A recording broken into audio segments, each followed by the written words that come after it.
That's a lot better.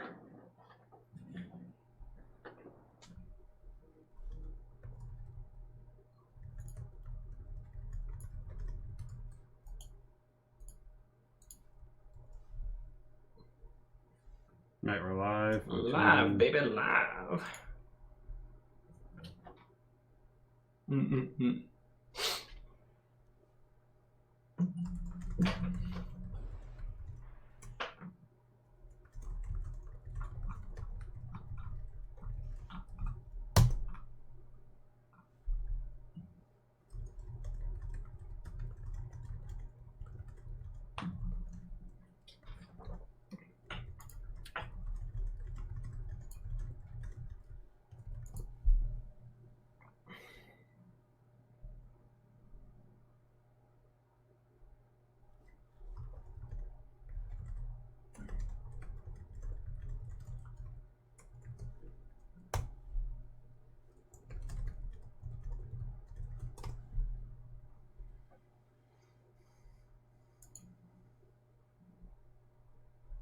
All right, so once I made the official Facebook post, I made the Twitter post. The ping went automatically to the disco.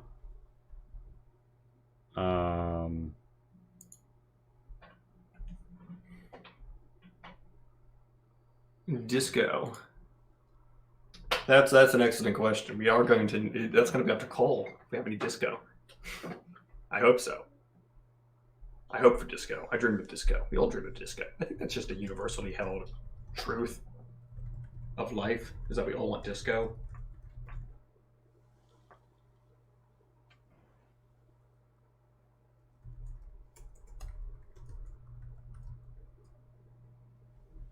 So here's a question, a procedural question about how you want to do this.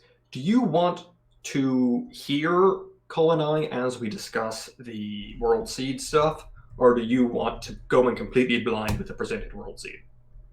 I figure you would present it like in stages and generate it in stages, and then I would go forward.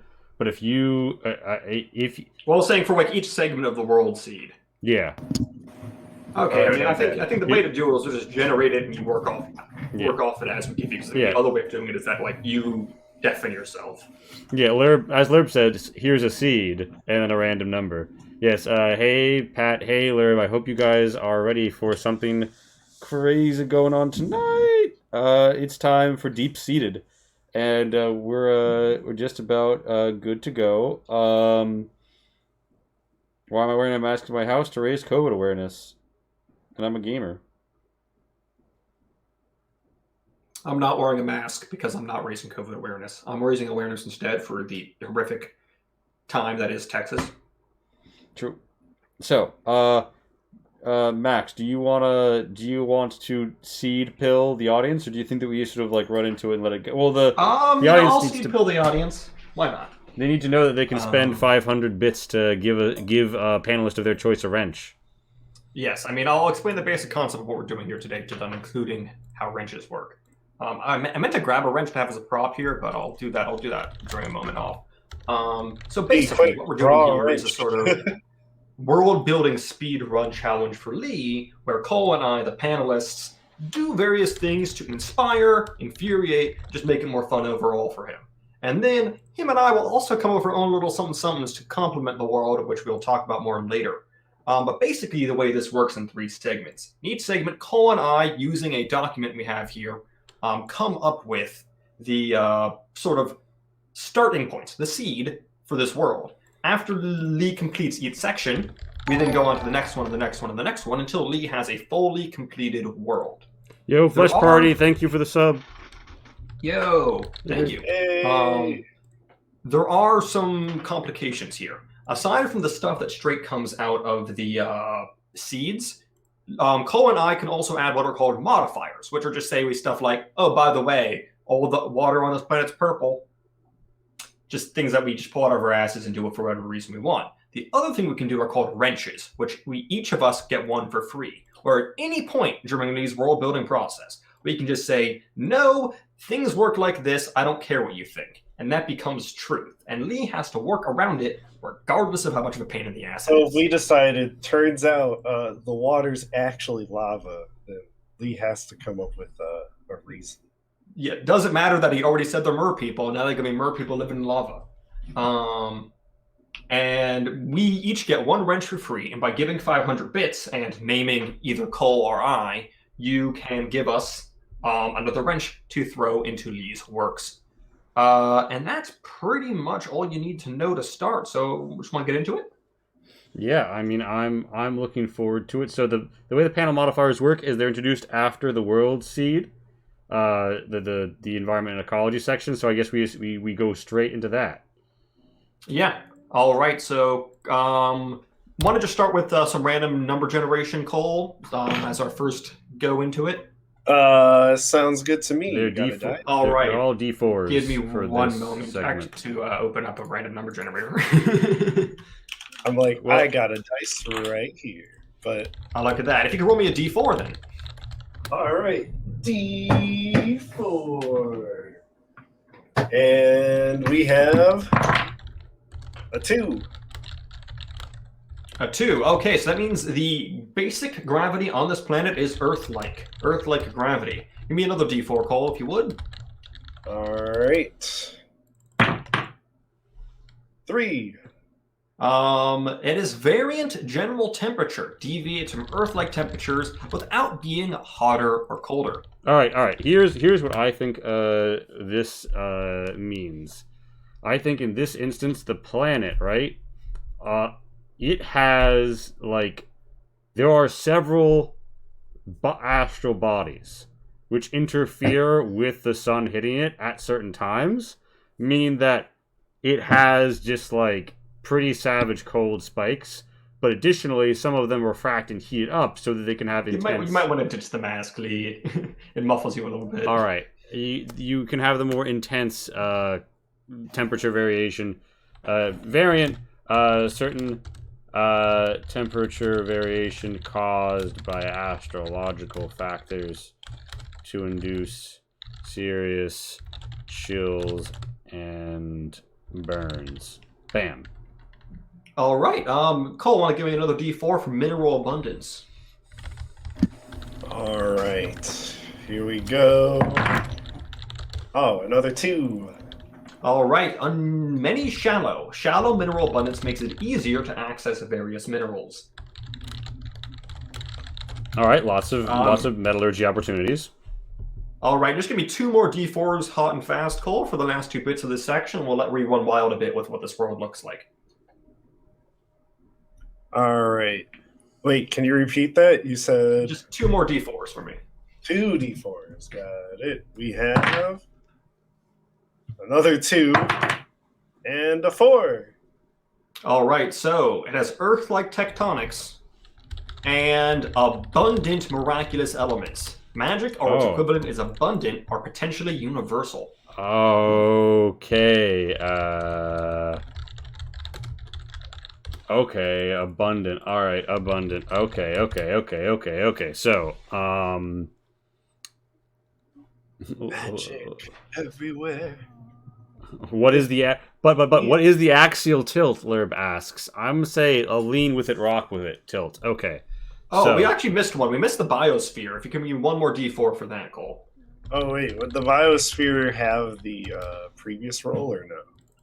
Oh, I accidentally skipped it over because all right, yeah. very good at this. All right, we're gonna keep this moving. Biosphere, a 1.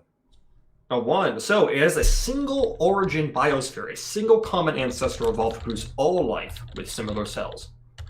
All right. So, overview. Everyone's of monkey. Cairo. All right. So the name of this. All right. So Cairo is the 7th planet. Capital of in Egypt. A dense. That's actually a really good point. I'm gonna call it Lyro. All right. Lyro is the 7th planet in a dense system, in a dense solar system. Its inner sphere coated with various debris that block or enhance direct contact with the sun regularly enough to complicate life on Lyra. Life evolved overall to be resistant to these changes and seek shelter beneath hardy flora and in local caves.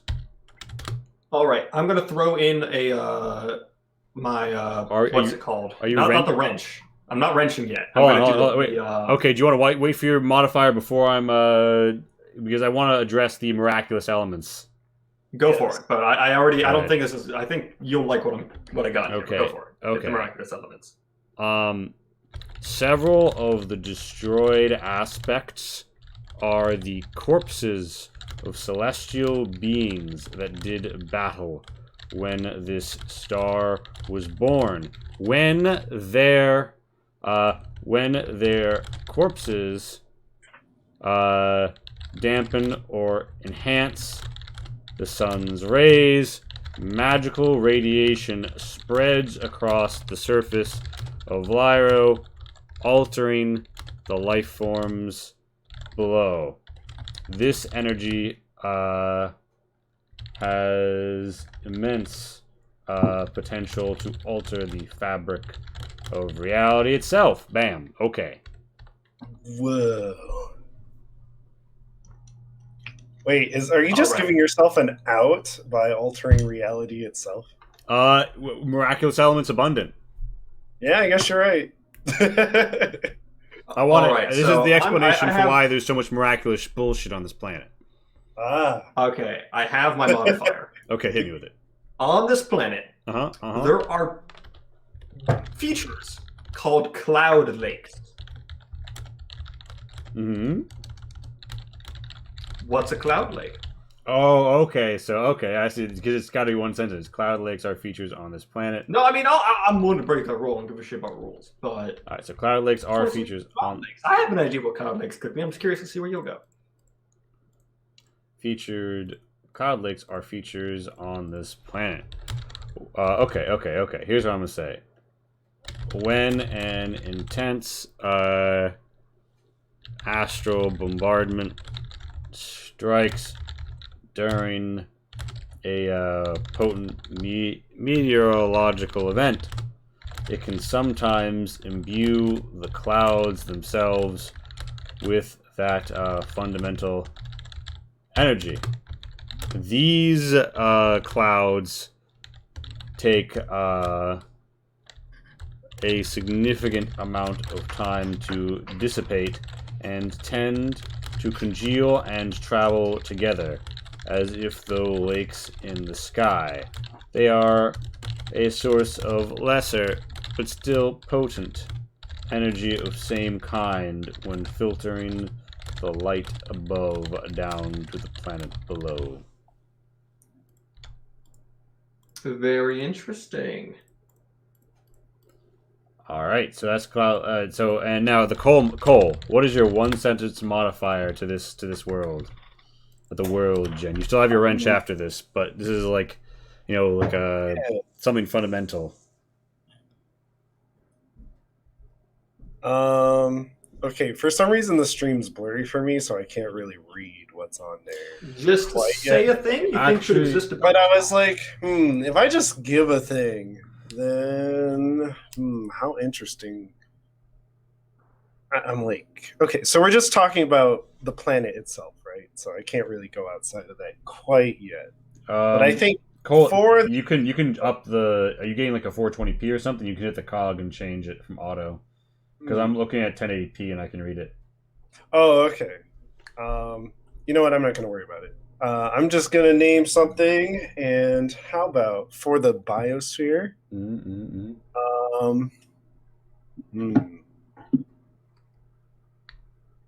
It can be anything. You can change anything. Anything. It doesn't have to be related to any of these things you rolled up, but it can be. You can potentially override one of these. Working the cogs in my brain. I'm just a little bit slow, but here's my thought.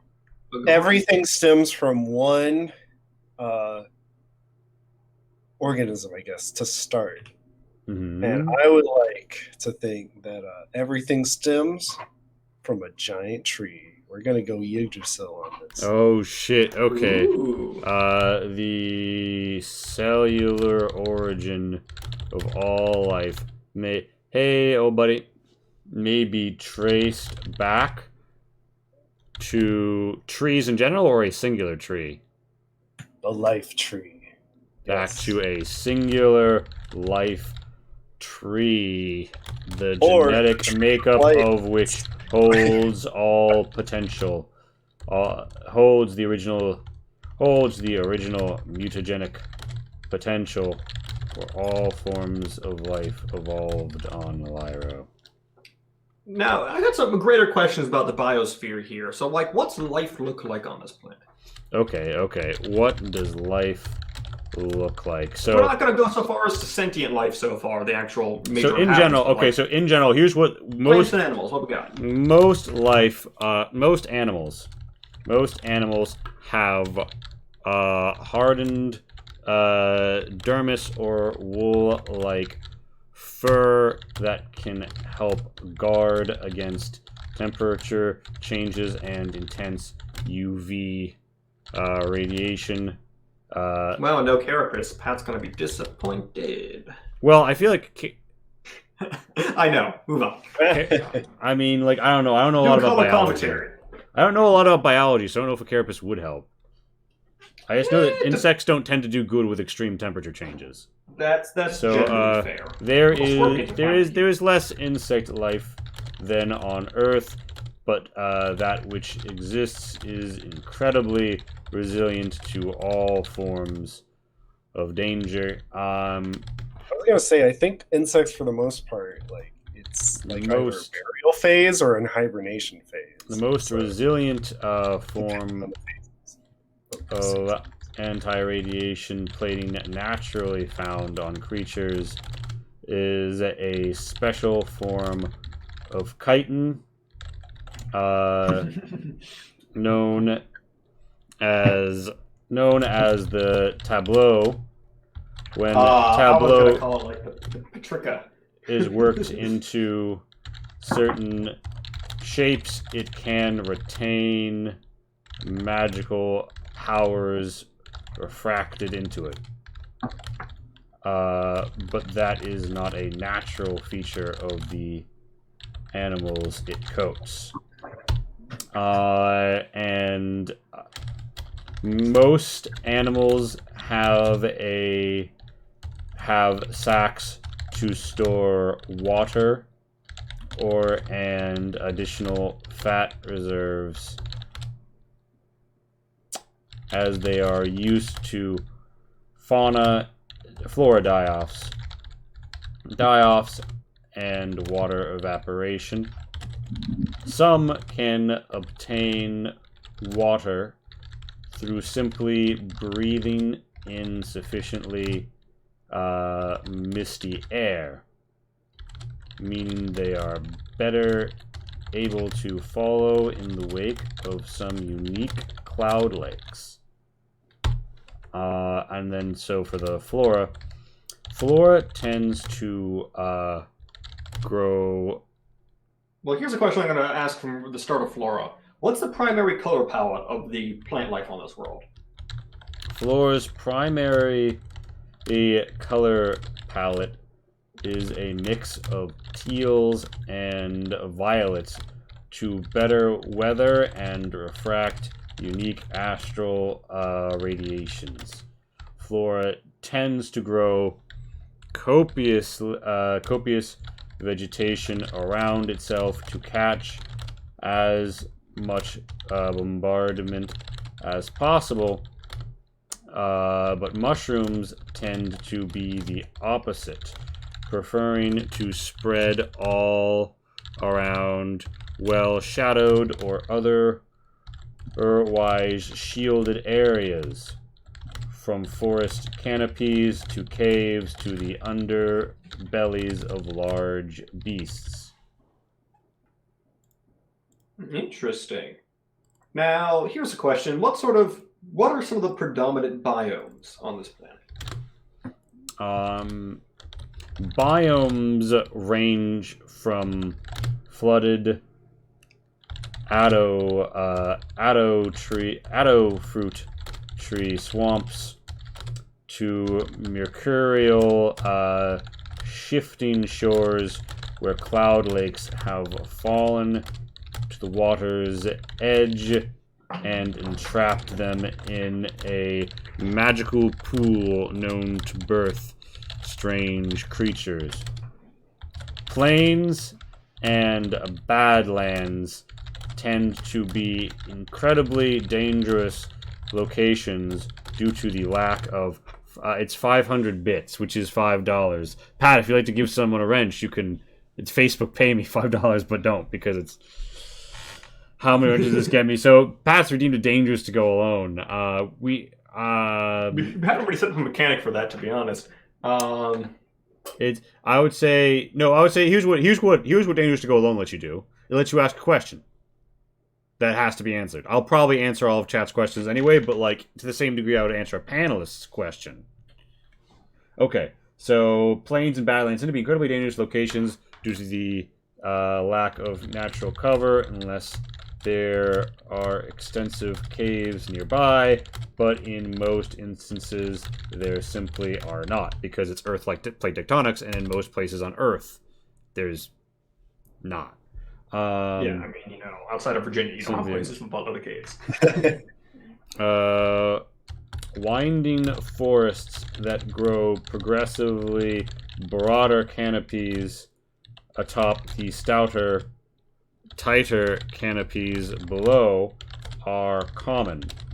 Upvine woods, as they are known, provide vast coverage and lumber, and tend to form the basis of civilization when paired with high levels of precipitation.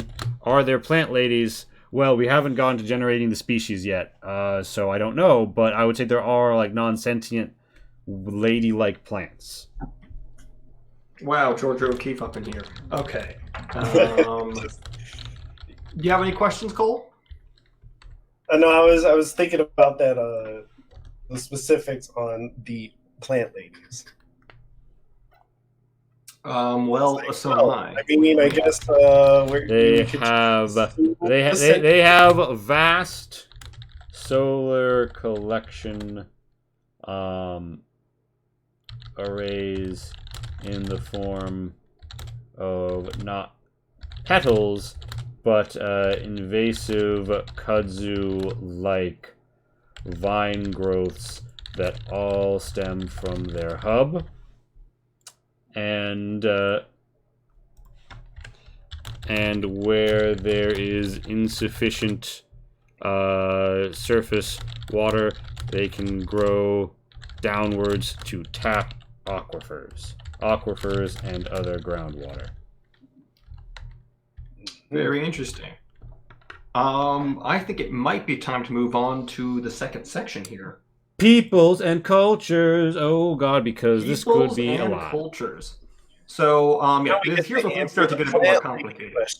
The most important question of all. So. Well, actually, the thing I'm going to declare some stuff before we get started on this. So, previously we were kind of establishing details of the whole world. Now we're going to kind of zoom in a little bit to a particular region. Yes. To get some more fine detail, probably try a map out of the that sort of stuff. And so we're only going to be focusing on a particular region of the world from now on. So there's a whole other world of this world outside of this, but we're just paying attention to a region now. At this point, I feel like I should also mention what Cole and I are going to be doing later in the stream. Cole and I are both listening to what Lee's saying, processing it, mashing it up with our minds, and we're going to make our own creations to complement this world Lee is building. I am going to make a cocktail either from or inspired by this world. And show everyone how it's made. Everyone can follow along with that. It'd be a great time. We're going to have a drink together. As for Cole, do you want to say what you're going to be doing? Do I spoil it quite yet? I mean, yeah, you could have it be a surprise. Yeah, you know what? I'm gonna hang on to the surprise just a little bit longer. Cool. Yeah, maybe Cole will share the history and politics segment, so we will have a reveal at each segment. All right. Well, Cole's going to be doing something really cool. I'm not going to say what it is, but it's really cool. Okay, so yeah, let's get started with cultures and peoples. I'm going to stick with rolling for now. I might start to consider some manual decisions, but let's keep it rolling for a while. So, want to give me another D4, Cole? We're going for shape of the land here, gamers. Shape of the land. Shape of the land, and we have a 3. Archipelago. Okay, archipelago. Oh, interesting. Shit. All right. Now, what's the name of this archipelago, Lee? Okay, so I'm gonna cheat here, and I'm gonna say the name of this archipelago. So like because obviously there's gonna be multiple languages here, and we don't know anything about them here, but all of them translate. All of the languages call this the Teardrop Archipelago. Teardrop. The Teardrop Archipelago. Okay, now this is very important. I need a D4 from you, Cole. Yep. And we have a 3. Interesting. So, there is a reptilian species present in this region. Okay, so species, reptilian. Okay, I'm gonna call him the Volbera. Go for it. Oh, Okay, now, this one's a bit important. I need you to just give me a D4 one more time, Cole, because this is going to determine how many ancient cultures were present in and around this region. and we Well, have, mostly in, because around this region would be the ocean. and it's a 4. It's a 4. Oh boy. Okay. So, By the way, I'm posting I'm gonna posting do the the roll. deep-seated document. Oh wait, did he just roll 4 different cultures? 4 different cultures. This is a crowded archipelago, Lee. Cole, I'm going to need you to roll 3d4. 3d4. Oh, and by We're the going to way, do that 4 times, but we'll just go through them one by one. by the way, there were supposed to be D4 species present in the region. Did you roll only 1? I didn't see that. Yeah, actually, give me another d4 before we do the cultures. Another d4 for. Well, I rolled a 1, so. Oh, well. Okay, a 1. So there's only 1 species present in the region. This is inhabited solely by the Viobra. The Viobra live here. All right, so back to cultures. Give me those 3d4, Cole. All right, for 3d4 we have 1. All right, the 1, 3, and another. Wait, no, sorry, it's a 2. 1, 3, and 2. So, the Agulenovit, all about combining. Oh, their language is Agulenative. It's all about combining words, baby. Okay, so how many cultures do we have? We have 4 cultures. This is culture 1. Culture. Okay, so culture 1. I'll say culture 1. Language. All about combining words. Also, Cole, I just realized the second roll actually should be a D6. Oh shoot! All right, get another die. Actually, both the second and third roll should be a D6. That's my bad. Everything's been a D4 up to this point. So give me 2 okay, D6. so I will. Okay, let me get my D6.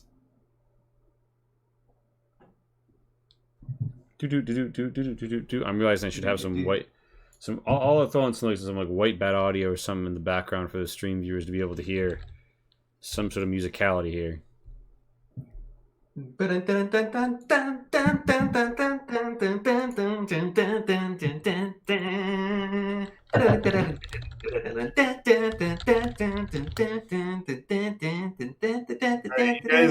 guys give me a minute? Okay, I'll just roll something. All right. I was gonna say, I might as well just come up with a number. Okay, 3 and a 1. So, advantages this ancient culture had. They had a rare resource, and their cuisine relied on salt as a primary attribute. All right. So it's got the rare resource advantage. And do you generate how many advantages they get as well? Oh, geez, I need to read this better. Okay, I'll just roll D4 here real quick. 3. So they get 3 advantages, so I'll roll 2 more D6s. 5 and a 3. So they have 2 rare resources, and they're populous. Yes, salt, Pat. Maybe they're marine iguana people? I mean, we are on an archipelago. Also, I mean, I'm not going to tip the hand here, but I see some confidence already. All right, we're going to do ancient culture number 2. Number 2, ladies and gentlemen. All right, so we're going to do a D4 for the language. It is a physical language. Sound alone does not rule this language. It may even be soundless. All right. They have 4 advantages. Ooh, very advantageous. And those 4 advantages are... They have timing times 2, a rare resource, and useful tradition. So Okay. they are incredibly well timed. Yeah. Language got them. And what's the cuisine like? Their cuisine is also salty. All right.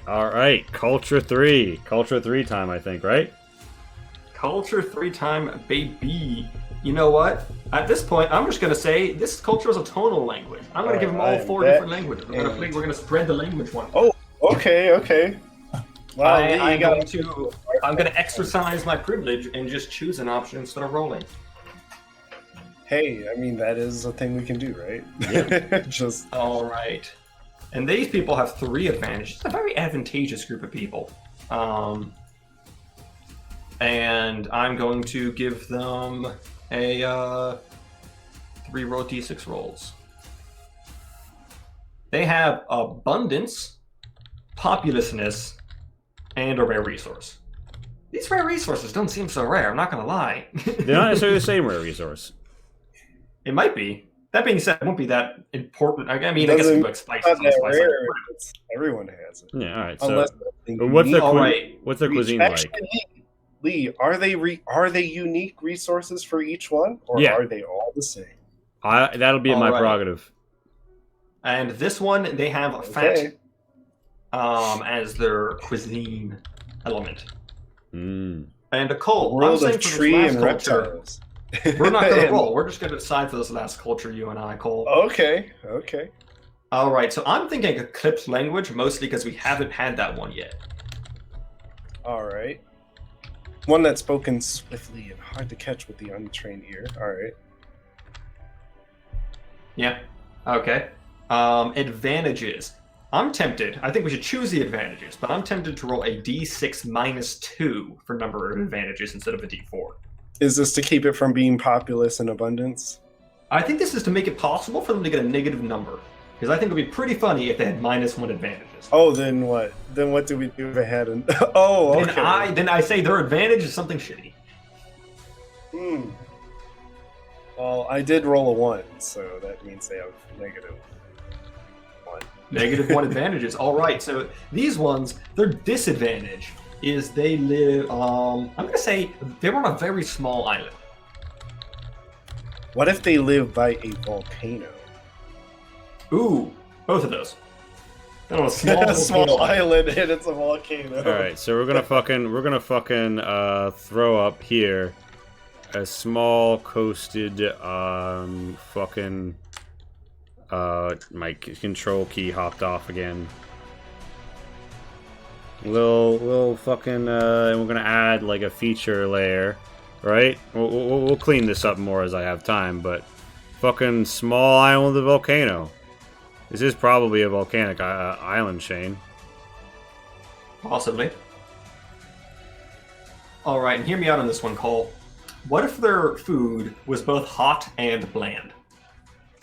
Hot and bland.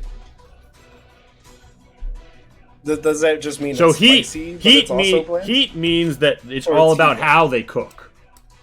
So it has and to be their cooked deployment hot, of heat. and it's all okay. So it could be they just char the shit out of all their food because they use the fucking like magma flows. Yeah, Joe. I love that idea. Yes. Charred Hot bland.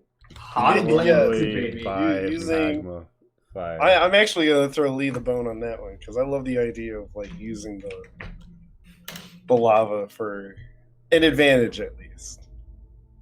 They're like, well, you know, Clever. it's like you know, go Breath of the Wild. You go to Gerudo City, not Gerudo, Goron City, and you throw meat down on the floor and it cooks. Right.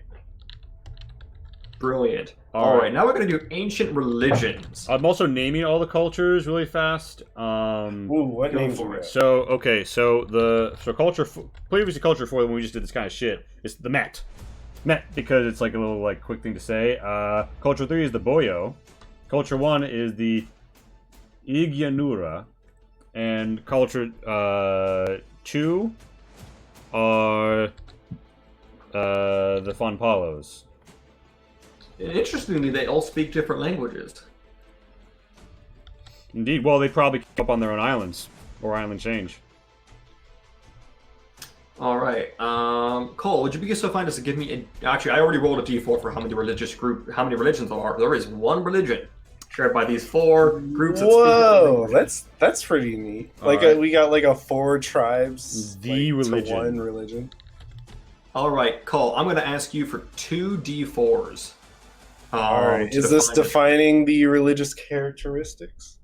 And the pluralisticness or singularity of said religion. All right. Well, I don't know about you, Max, but I'm kind of like, so they live like on an arrangement of islands. And all I'm already life going, connects I'm to thinking of this rum for my one drink tree, already, but and it's like, part of me just wants it to be like, oh, they all worship the tree, but you know what? We're gonna roll and see just how interesting. It's possible that the tree's in here. Yeah, well, it's we could possible. also, True. Cole, if you are wanted to, we could just say the tree's here. We could say whatever we want to about the tree, and he has to do it. You can wrench it. Yeah, well, that would actually be interesting because I kind of want to discover as we're building what happened to the tree. I mean, it's not like the tree's not there.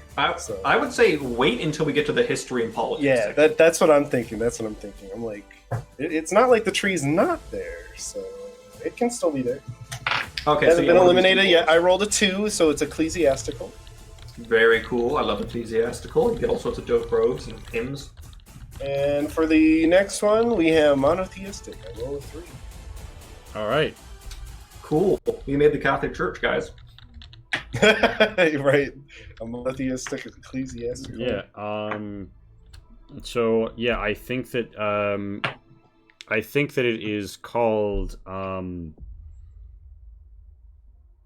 I think it is called the dais, or the universal dais, because only the clerics and rulers may ascend upon dais in the temples, as it is the platform by which one may raise their voice to the heavens, and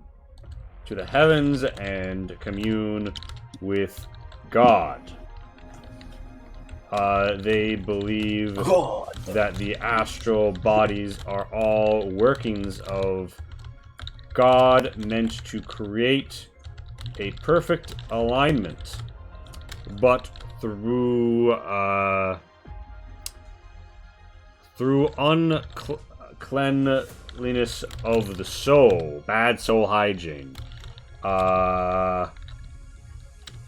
sinful peoples have broken the alignment, causing the current astrological situation.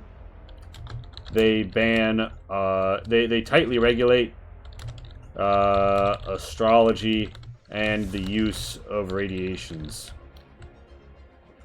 which I'll call, I'm going to replace it with of astral energies. Like it. Now here's a question. Whence did this religion originate? This religion was carried with the Salvation Fleet that fled aboard crude vessels held together by the power of astral energies. a devastating cloudfall event that ravaged a fertile river valley to the west. They followed the currents to these islands, dispersing the people, but leaving them united in faith as all witnessed their prophet, the Heaven Speaker, deliver them from devastation before being split by the storms. Fascinating. Whoa. I like this. This is... If nothing else, These I don't know if the dreams are audience being enjoys this as much as I am, but this is fascinating. Yay!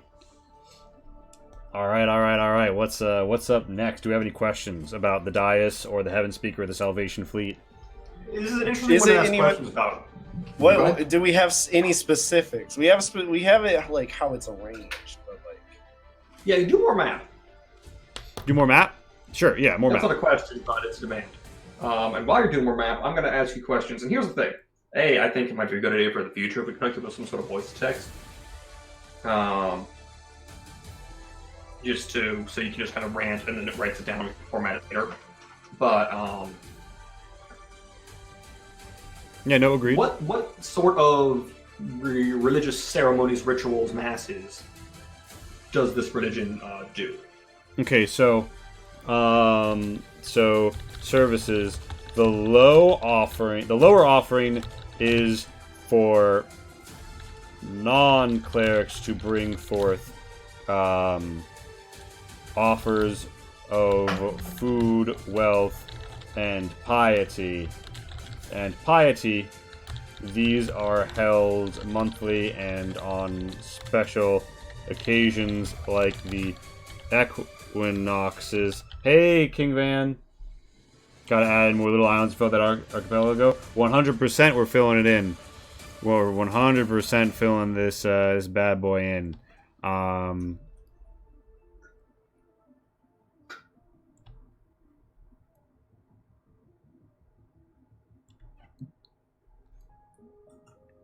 right. And here's a question. yeah, but the high services, may only be witnessed by initiates into the church, which all rulers must be. Full clerics only can enter the dais and perform it. Yeah, I think Spider Queen Long, Pat, in the chat asked an excellent question. Is there a pope or central organization that keeps the multilinguistic peoples orthodox? No, this religion probably split quite a bit when it first arrived because they didn't have the means to like freely travel between one another, and they were split up by the storm.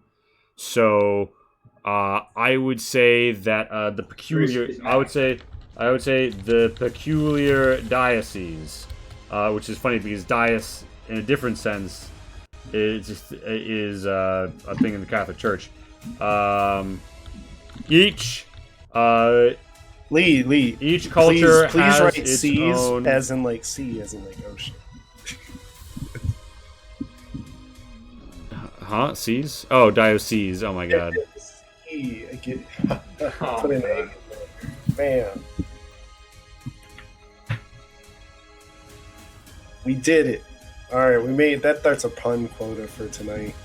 Ooh, I got that over. Stream over, everyone. We did what we came here to do. We did.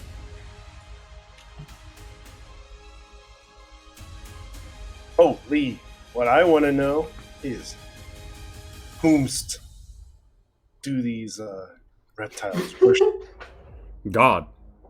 Yeah, like Okay, You so gotta- the thing about God, each culture has its own him, dais they- most this- high, which they believe to be above all others, and reject any other does claim being to have a primacy. name, and is a woman. The overseer of this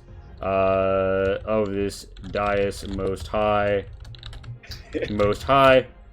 is known as Heaven's Keeper, and Heaven's is Keeper. elected from amongst a college of cardinals. Because that's kind of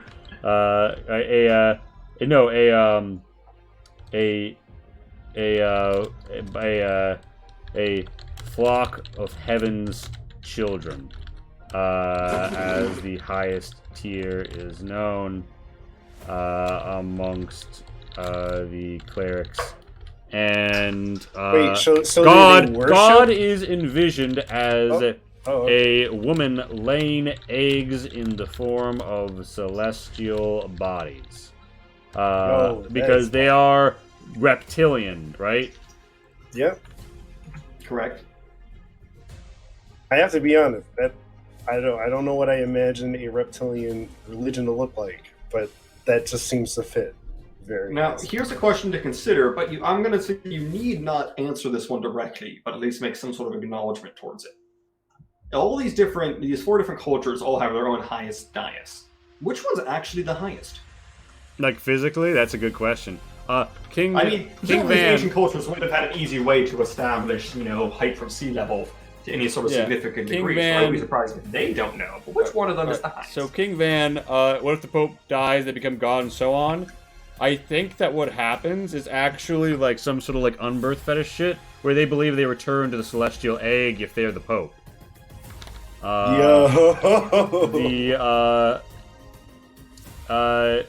It is believed that Earth and the cosmic. the Heaven's Keeper, when they die and are properly sent, return to the celestial eggs that birthed existence.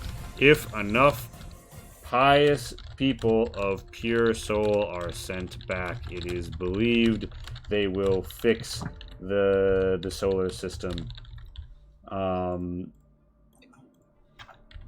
regulating astral energies to a safe degree. Okay. God's envision. Was there another pending question? I have a few more. I feel like I wanna be a there's little something bit somebody kind of asked. Oh. Because I feel like I haven't. Oh, you asked me which one is literally the highest. Which one is literally the highest? Now, I want to be very clear. I don't necessarily. I wouldn't mind an answer, but I wouldn't necessarily hate an answer. Okay. I just think that's something that I think they would ask. Yeah. Okay. So literally, the tallest one is the most deadly, because it is literally the Earthblood dais On top of the volcano. on top of the volcano. Yeah, that is so fun. Yes. I saw you zooming on the volcano on the stream, and I'm like, just gotta put on top of the goddamn volcano. I'm here for it, though. Yeah. Earthblood The Earthblood dais Hell yeah. is the physically tallest. Now, how quote unquote tall these things are tends to be more in the esteem of like how astrologically aligned they are for the proper sendings and tellings, but No, boo. Wrench in the works. It's about physical height. It's a ecclesiastical dick measuring contest. Okay, so and the Max other one's very bitter wrench in about the it. works. Wrench The in the works. tallest? Wrench in the works. This is literally about whose dais is tallest in an We really are. It's the ecclesiastical tallest. dick Holy shit. measuring contest. This is actually incredibly sexual religion because it's like a dick measuring contest, but they're trying to return to mommy. Exactly. God. Oh fuck. All Oedipus about called. attempting to return to God mommy. All right. I'm glad you put it that way too. Return to God. All right, so that's okay. I'm still doing the rough shape of the archipelago. I think that I'm trying to zoom in. Give you a little bit of time to work on that. Cole, do you want to talk about what you'll be doing while he works on the archipelago? Yeah, because next is the history and politics, and I feel like I got a decent. You know what goes really well with religion? Can't have religion without some good music, and that, folks, that's the project. So while Lee is making this beautiful world, and while not to dox ourselves, Max but is putting together this fantastic cocktail, I'm putting together some music. Not to dox ourselves, but Cole and I might have a pretty good idea of what the music of this religion might sound. Get some sense. Yeah, right. I was gonna say right when you started talking about the diocese, I was like, oh, okay. You already knew. You already fucking knew what was up. Yeah, we knew. I'm here for it. I am 100% here for it. You know what? I'm gonna. All right, I'm gonna name this Butterfly Island. Butterfly Island, beautiful, wonderful, majestic. So Actually, I'll say what I'm I thinking heard you right say now that for the cocktail. Butterfly Island, and I'm now gonna change it to that. I mean, I'll ask one question before I say my thoughts on the cocktail. I don't even feel the need to write this down if you don't want to. Mhm. Is there any sort of sacramental drinking? Is there any sort of sacramental drinking? I think that there is the consumption of the pure waters, and what the pure waters is varies depending upon which version of this religion you adhere to. But there's a cleansing, and outside your body you cleanse yourself with fresh water, and then inside your body you cleanse yourself with the fresh waters.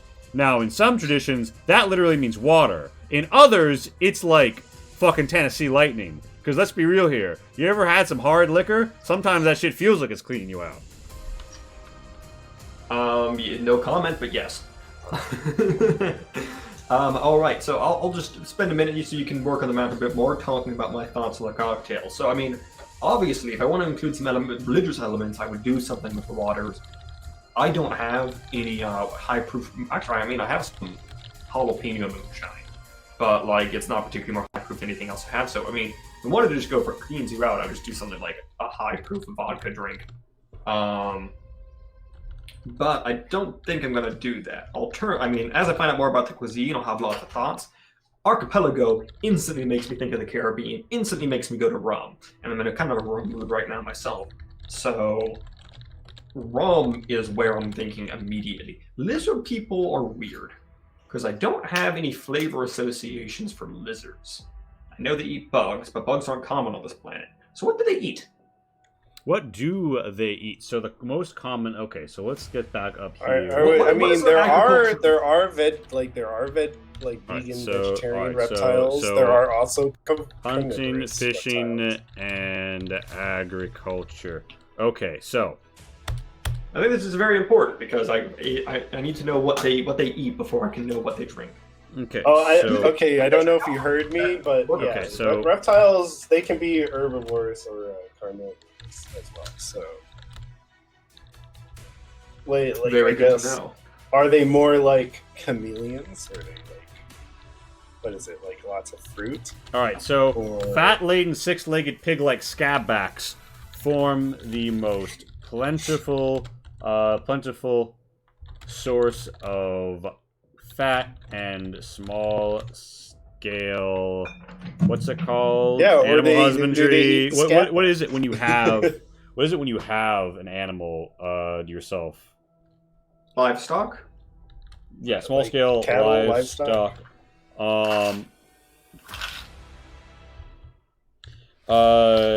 Canopy, Canopocus, or canopy snipers are long-limbed animals that dance between the trees and vines, not unlike apes on Earth. Their fur is woolly and thick, but the meat within is considered a delicacy. Some are bred in captivity, and others are used to fight for sport. Less popularly, they are kept as pets or guard animals, but they are known to toss their shit when displeased. The Butterfly is a massive hovering creature with wings of the same composition as the leaves of tree-like flora on this world. This allows them to levitate so long as they have absorbed enough UV rays recently. Their meat is akin to dragonfly, and considered, of course, dragonfly, and considered a good savory option for stews and medleys. A variety of tangy, sweet, and sour fruits grow along trees. The most favored for distillation, however, grows upon a vertical vine known as the Jahang. Also, these are ancient cultures on Earth. The ancient cultures didn't really have distillation technology for a variety of reasons I'm not going to get into right now. But you're saying they relatively early developed distillation. Okay, here's how this is going to work. Jahang... We didn't see distillation on any sort of scale until like the 1700s on Earth. But that's not when it was invented. It was invented way earlier, but for the most part it was done by like a dude who was an alchemist making a cupful for a king. Okay, here's how it's mostly done. Jahang vines, Jahang berries, in these ancient... I should make it very clear, there's no reason they couldn't have done it earlier. Jahang berries in these ancient times were only distilled via astral energies, thus making Jahang Ala, the liqueur made from them, a rare delicacy only permitted to the clerics. Sweet and sour fruit. That's definitely going to play into my cocktail. I mean, sweet and sour instantly. Those are very sweet and sour mixed. Lurb says include the famed Leoran purple sour banana. You know what, Lurb? I will. That sounds great. Leora is like the world, so I'll say this is the I'm gonna call it the so I haven't really named a lot of these islands, but I'm going to call this one this is gonna be Windbreak. You know what? Windbreak Lee, Island. Lee, So I'm gonna call Lee, them maybe... the Windbreak purple banana. Lee, for perspective, how many of these islands are uncharted? Or are there more uncharted islands? Well, we're still talking about history at this point. I don't know if any of them would be. Well, we haven't reached history, but you know what? I am going to mark on map where all these cultures start out in 1 second. Okay. Windbreak purple, sour purple banana. Got it. Banana is a delicacy now grown across the region, but most favoring the soils on Windbreak Island. And agriculture takes two forms. Aquaculture, where various bioluminescent strands of algae kelp are grown along the shores, causing inhabited coastal towns to glow teal at night.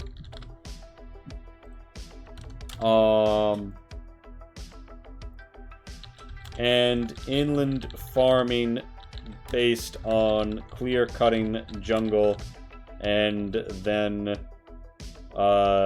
mass spreading seeds of the hearty yet tasteless yom grain.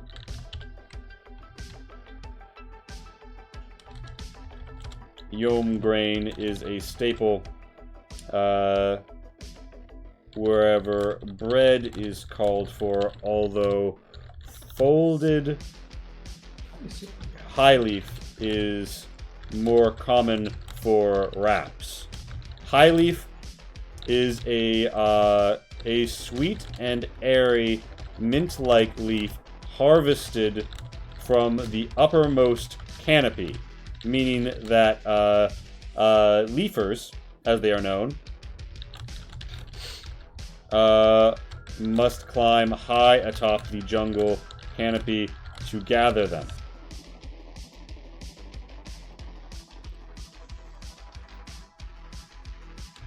Due to their abundance, a leaf-only diet is known to be is associated with poverty.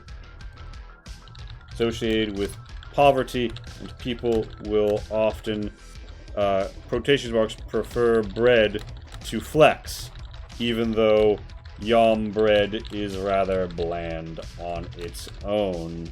It can be cooked and mixed with berries and nuts to enliven it. Yeah, so I didn't have my wrench already. I'll make bread the most delicious thing in this world, because I like bread. Now Cole still has a wrench, but I don't think he's used it. So we're back here. I'm gonna very quickly designate our cultures. Okay, so new layer, cultures, and we're gonna talk about where our fours start. Where are the four? Met? Yeah. We're gonna make them red because volcano people. So the Met culture is going to be. There's a sports joke in here, but I'm not a sports boy. Has its origin point Mets. as far as you can get on their island from the fucking volcano. Cause let's be real here.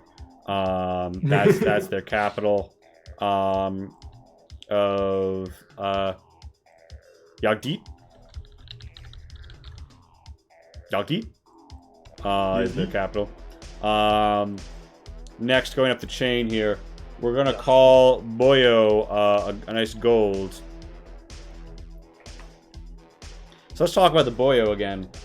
They have a tonal language with an abundance, populous. They had abundance, populous. They were populous, and they had a rare resource. So lots of stuff and lots of Boyos. You mind actually sharing the document you're writing up with us? Not at all. I'm actually making this orange so it shows up better. Let me quickly go for the. It would actually be easiest to share in Twitch chat. I don't think that's a problem. Do you? Just make sure it's not edit, but yeah. Yeah, it's gonna be comment. Oh right, because everybody in the chat can listen. All right, so Twitch chat now has access to the document. All right, welcome all you privileged folk who can access. All right, so the red, document through Twitch. Orange. So they primarily do fat, which implies to me they have quite a bit of place to do meat. And they're populous and they had abundance. So I'm gonna say that I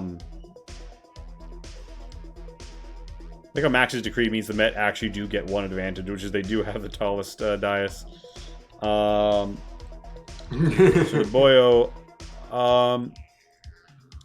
the Boyo, cultures.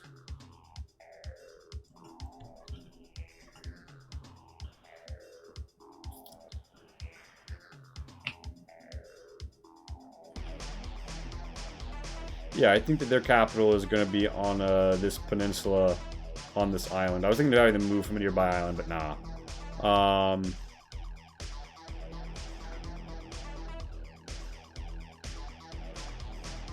And their capital is going to be Scab's Head. Because it's known for its scabback population. That's the capital name? Yeah. In their language, it sounds different, but yeah. Okay. I realize I don't know. I might throw a wrench in just for that, but I can't recommend a better name. So. All right, so let's move on to green, Phenopolis. Let's color this culture here. It's only 9:36. We've only been going 1 hour. Doesn't it feel like we've gotten a lot done? Yeah. Yeah. I think the format of this allows greater speed. Yeah, However, we've spent more time on the second segment than we did on the first. I think we spent even more time on the third. So I don't think this will run us quite to midnight, but I do think it'll get us relatively close. So we can probably just round it out by chatting. I Talking mean, about the world. we Max. only have how much left? We have. I mean, Well, it we are, kind of like, in, depends like, on the- what tech the level last we four roll, cat- because I might have to go through a lot of explain to explain how these people got to like the post-scarcity transhumanist future. All right, Phenopolis. Phenopolis. Well, I mean, there's a lot of hand-waving you can do. We don't need a 2,000-year timeline. Yeah, Scab's Head. Well, if we need a fill for time, we'll go ahead, Lee. give us that breakdown. Phenopolis. Okay, so these guys got timing twice. I'm gonna say that their capital or their origin point is actually, their ancient origin, because this is what we're marking on the map. Is these are ancient origins, is here, right? And let me just really quickly cycle back. So obviously, these folks spread out across this island, and it is at this time I would go to features and indicate that there's a bit of a mountain range for the spine of this island, as you might Makes sense. guess by looking at it. And they spread across the bit that the waves will hit. They spread across the bit that is better for farming, and they got populous because they were in a good place to be populous. All right. All right, makes sense to me. And so that's their growth. Our friends here are going to remain on Earth, on the island of the Earthblood Dais for a while, unfortunately for them. At Yogteet. And Well, they're very poor, so it's understandable. They spent all their money building a giant dais on the volcano when he died. but That Fenpolis, wouldn't stop them. That wouldn't stop them from like having like outreach or nomadic,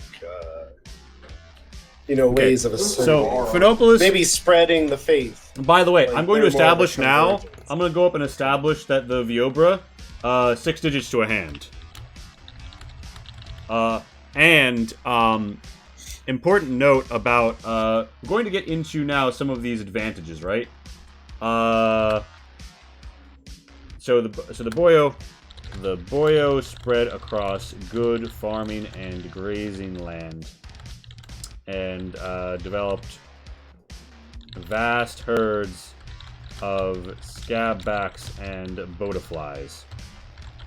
They experimented in animal husbandry and domestication far earlier than other cultures across the region.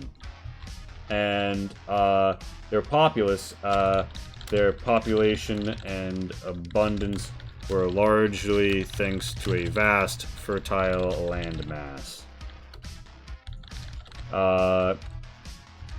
Due to their mastery over creatures, they were able to get an early lead in tableau harvesting and shaping as they farm the chitinous creatures that produce it in specialized pens.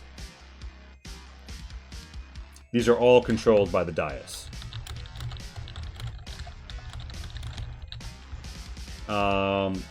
We come back up to the Fanpalos, and we get at least a little bit prehistorical here, because the Fanpalos had three great grifts.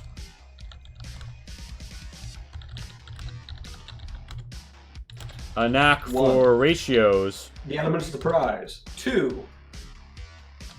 The color red. 3. Okay. Move Yeah, on. so the Fanpalos had 3 great grifts. A knack for ratios. A particularly hearty yet flexible timber, and good timing. Swiftly constrained by their small origins, timing allowed for them to push towards ship construction based on what was still left in oral tradition of the specifics of the energy-aided crafts the group had fled via. They simply needed to get back on the waters, and from their highest point, where they erected their original dais, they could spy a nearby island. Long and low-lying, it would be perfect for farmland, for harvesting and hunting.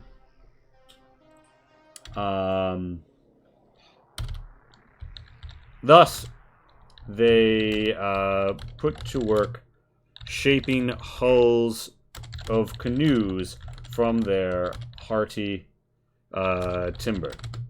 In this fashion, they spread to their nearby island, creating the duopoly known today as the Shaft and Shield of Fanpalo, of the Fanpalos. So I'm going to call these the Shaft and Spear. I can make a Shaft and Spear joke, but I won't. Good boy. All right. So here's how they spread. We're going to draw culture lines. Sorry to cut you. They spread this way, and then they begin to spread this way and this way. And that's not very good for some other people, because they're going to eventually run into these guys, and we'll explore more of what happens there in the history section. But the point is, these little fuckers just love to spread prehistorically, and they are probably the most extensively spread of the ancient cultures due to that fact. And that's purely because of timing? It's in part because of timing, so the second timing is... because they're not the one with abundance, to escape the primary island, however, would require more than their wits and tools, than their wits and canoes. It would require luck in time. Astral radiation that made the waves more controllable came alongside a favorable wind and cloud lake that could be drug into with specialized astral hooks cast from wielders of this energy. What exactly would be an astral hook? This permitted them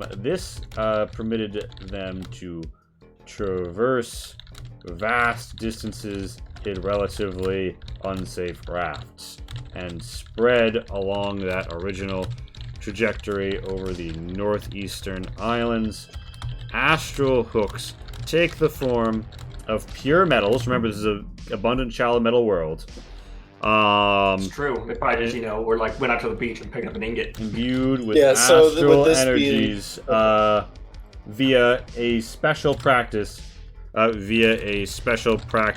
controlled by the clergy known as attuning. When attuned to an object sufficiently exposed to these energies, an individual that had imbibed foods imbued with the energies would also be able to cast the hook without touching it vast distances, hook into similarly attuned lighter than air substances, So and in this case, obtain it wasn't drift. The rarity of such a vast event is a once in several generations event that was complete happenstance to hit a culture that had properly mastered it. So, if I understand this right, basically they had the super magic power to use these metals. So it's not the metal that needs to be magically used. It's so the Cloud Lake is magic. Cloud Lakes are magic. they exposed the metal to the right kind of magic and imbibed enough stuff attuned to it as well that they could cast it up into the cloud. So this would be a case of like, Basically, for lack of a better comparison, it was like a technology, or it was like a new invention per se, or a discovery. Yeah, to a certain extent. It was probably also known to their ancestors who came across, and because their tradition had kept it alive properly, it worked out. Their traditions... Is this the sort of thing where their ancestors knew, but this is like a part of the tradition where they were able to innovate? Or yeah. So they were able to emphasize, but also like the tradition is more about geometry and math, which sort of gave them the basis to navigate and build hulls. This is kind of luck because it's sort of thing where like, yeah, you could drag across a limited cloud, like to go fast or whatever. Well, the ability to take all these rafts, that was pure timing. This happens once maybe every few generations that a cloud like this would appear, and has never otherwise happened that it would permit this travel. This was just them being lucky, basically. Right. But they also happened to be in the right place at the right time. They had the right technology to take advantage. Right place, right time, right otherwise limited use tech to make the crossing. And as we go back up, we go back to Is Culture this the 1. sort of thing where it could happen again, and this would become a part of their tradition? For example, with other clouds, would they be able to predict this? I would say emphasis was put from then on predicting cloud lakes and exploiting them, allowing further travels by similar methods, though never again so potent. All right, so we'll come back to the culture one. The Igianura. The Igianura will be blue.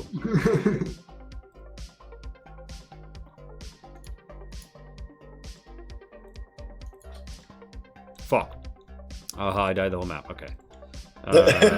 Undoing that.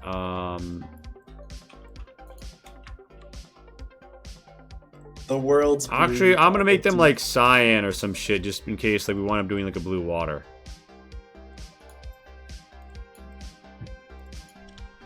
Iggy. We can just pretend like, you know, not everything on this map is to scale or color.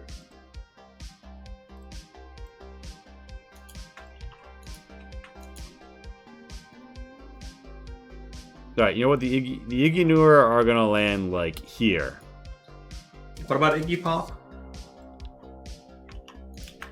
And rare resources and popular. So they're gonna spread...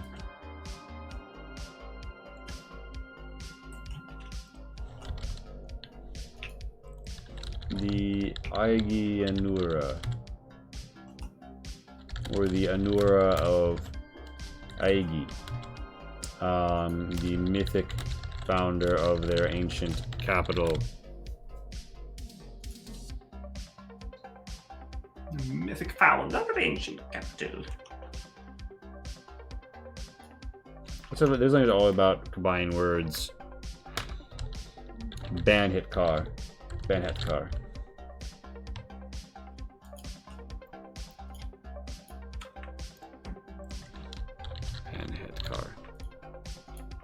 Let's go to cultures. Let's draw some lines. All right, so they spread around.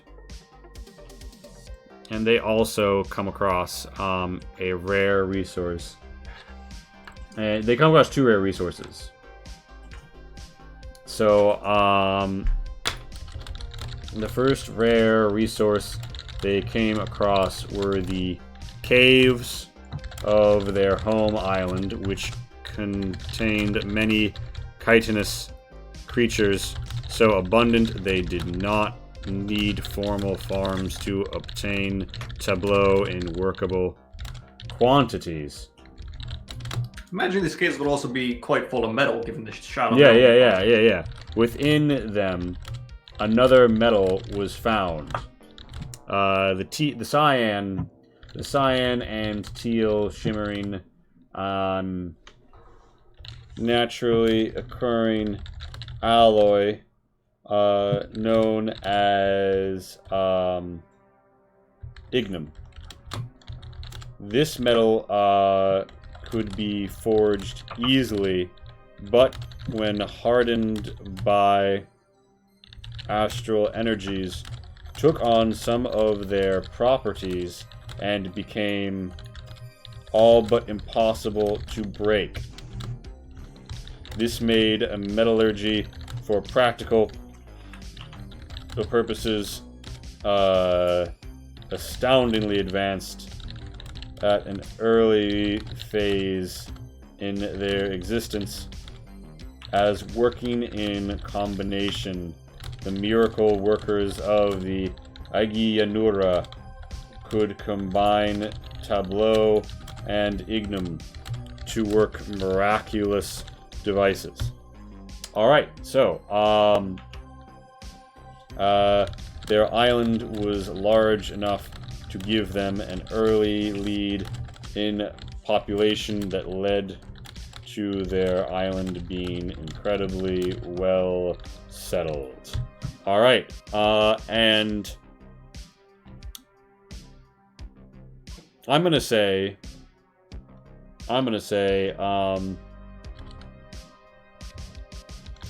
at their eastern peninsula, a temple was erected devoted to wave manipulation.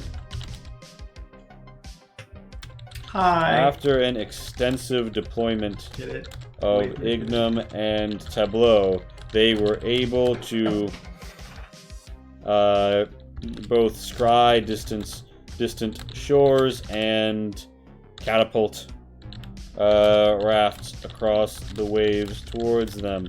Despite many early casualties, this eventually produced one-way voyages, mostly of condemned criminals. So I'm gonna change this color slightly towards the green to show that the people who got here maybe didn't have a great relationship with the people that were sending them. Ah, Australia. But not Australia.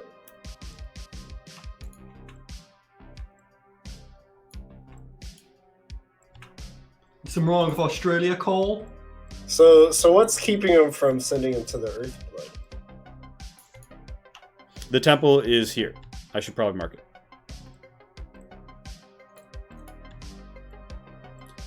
And they kind of take the volcano as like a bad omen, but also most of these are eastern because the prevailing trade winds blow east, and that's going to help them move. Oh, okay. Makes sense. All right. Are any cultures left? Nope. I'm just sort of marking the extent of these cultures' spreads at this point. And yeah, I think that's the ancient culture section. This is the origin of Lyros, Teardrop, Archipelagio. All right, bam, done. Archipelagio. And let me check the chat. Hey, Hey, Spirit Scribe. He did try to do a suggestion of Tower of Babel thing. I didn't even bother mention it. Which is a fucking Tower of Babel. I mean, like, I feel like what happens, right, is that there was an attempt to construct a Tower of Babel style dais here, right? And it fucking cracks. And it was using energies that they did not understand at, like, a magical site, and it created all sorts of problems.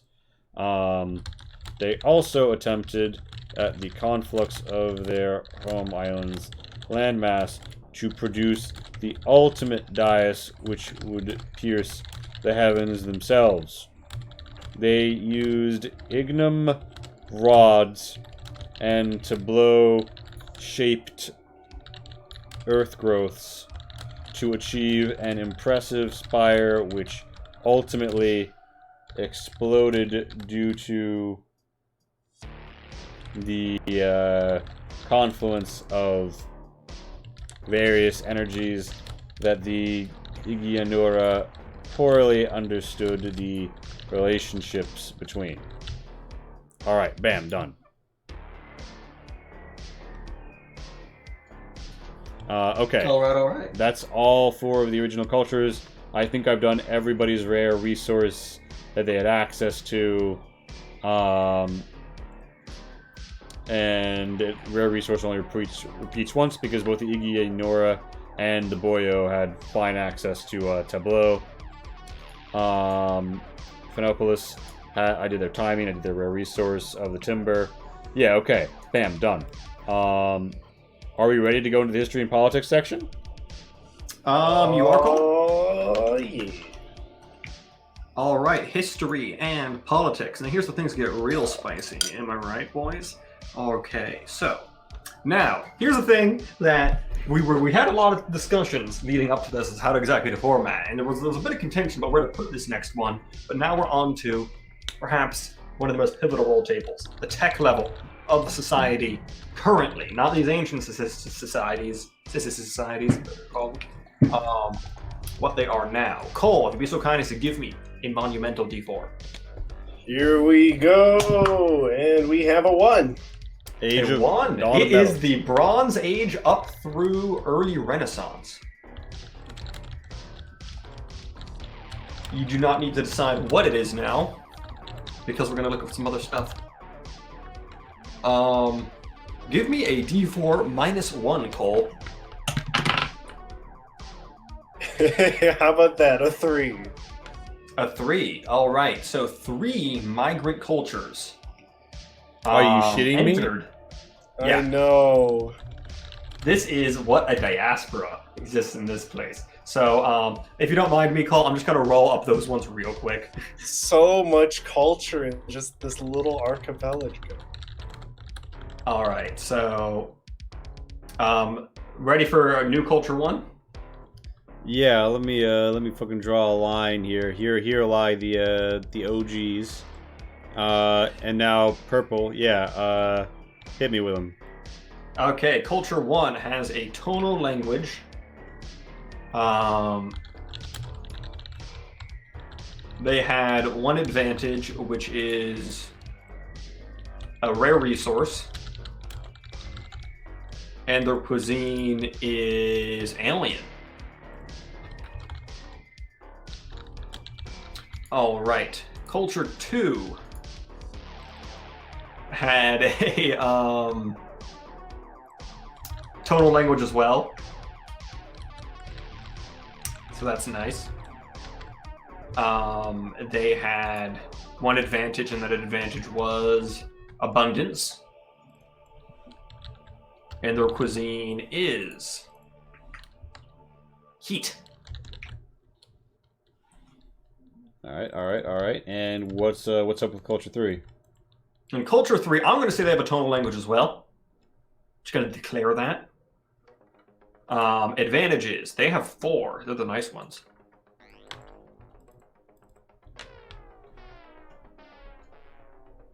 They have geography, timing, populace, and abundance.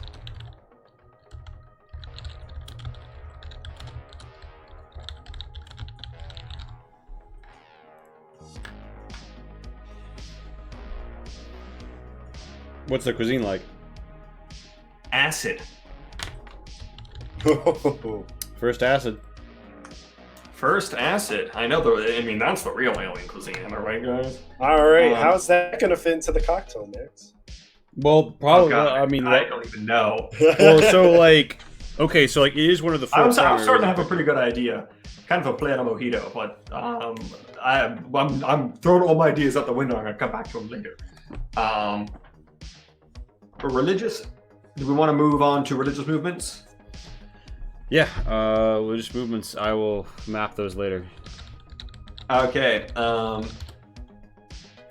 If you'll give me a D4, Cole. All right, here we go again.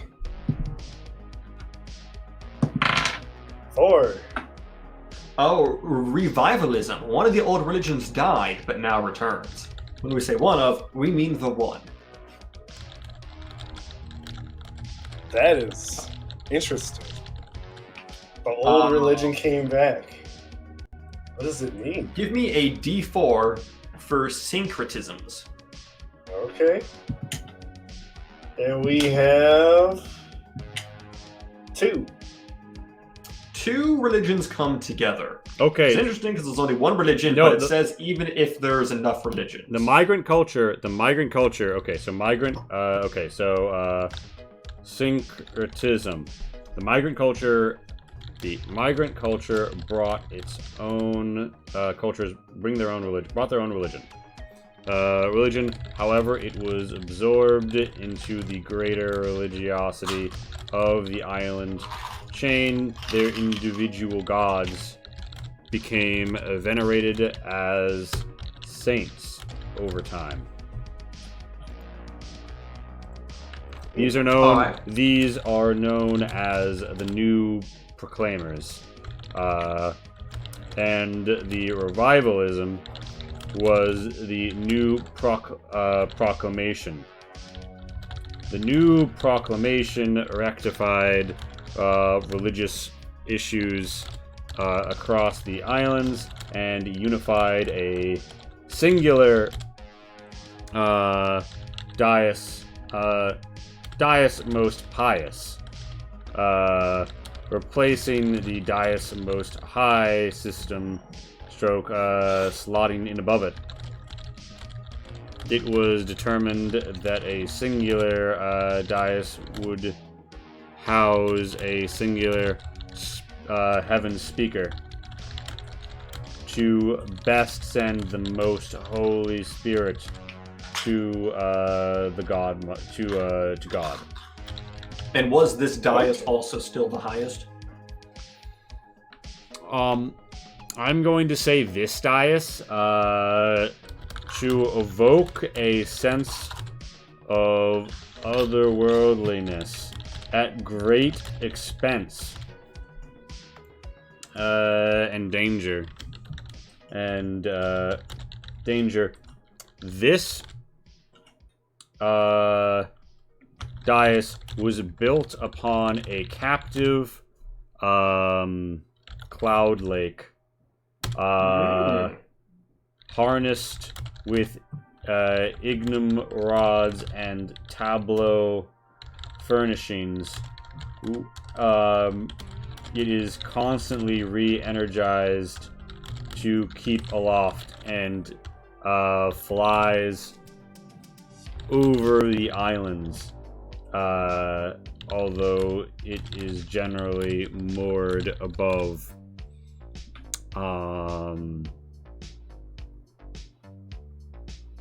Onium, which is I'm about to name the central island.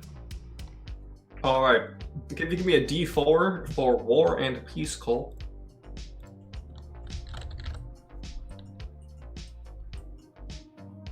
All right, here we go.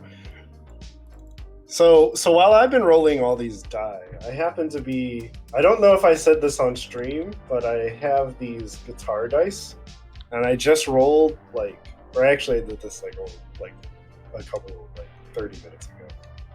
Wow, has it already been that long? Oh my gosh. Yeah. Anyways, I rolled a whole bunch of chords, and oh my gosh, I don't know what I'm gonna do with these.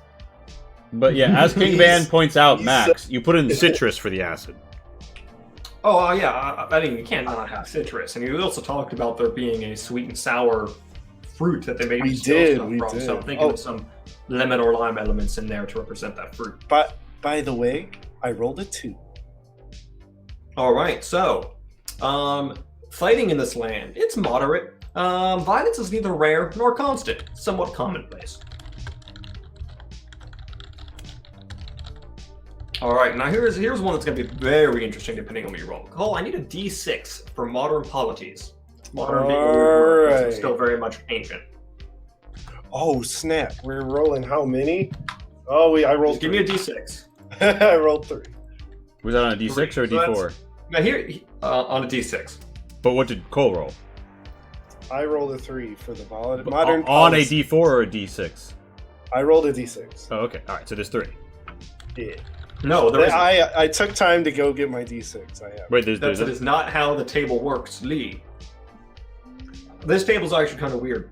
For ladies and gentlemen at home, Every other table's hole, fill it in. This one has, in the 1 position, smaller entities may exist, but a single polity dominates the region. In 6+ means there are quite a few. Oh, does the numbers actually mean numbers here? Is that what you're saying? I think it's numbers. Is that what you meant to imply by not filling in the boxes? So we're like in the that's middle 3 then. of like.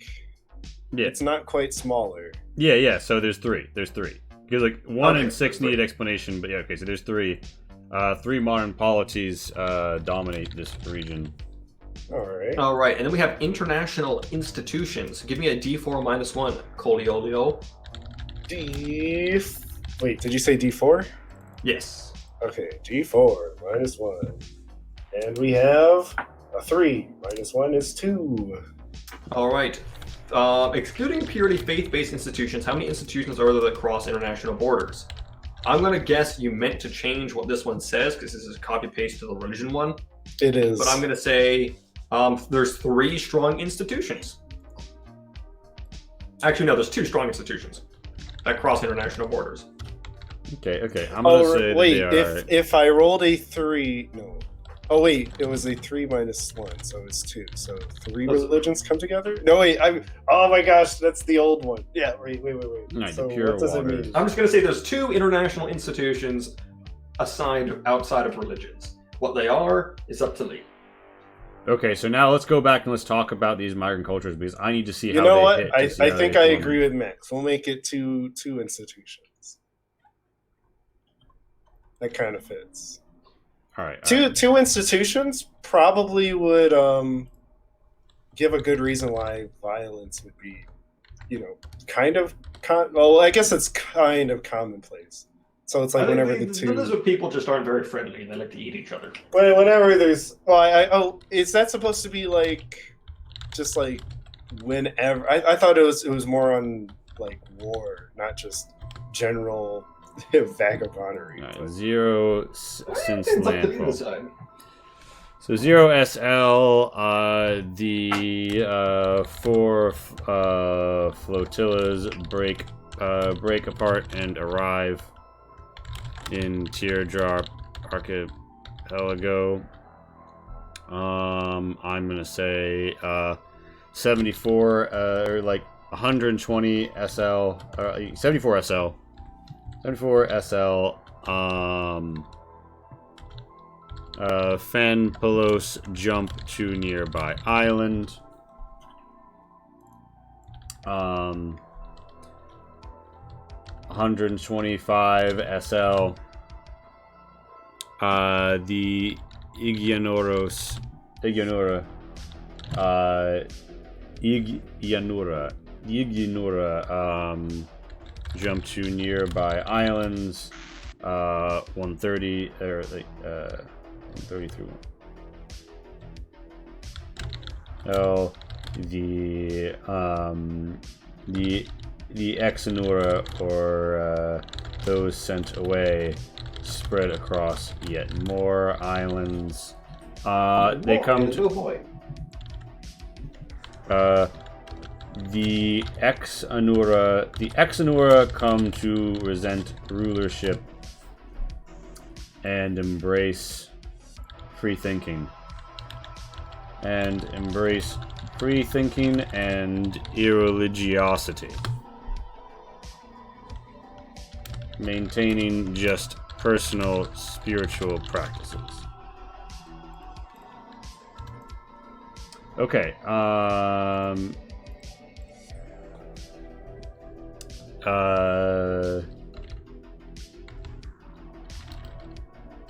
50,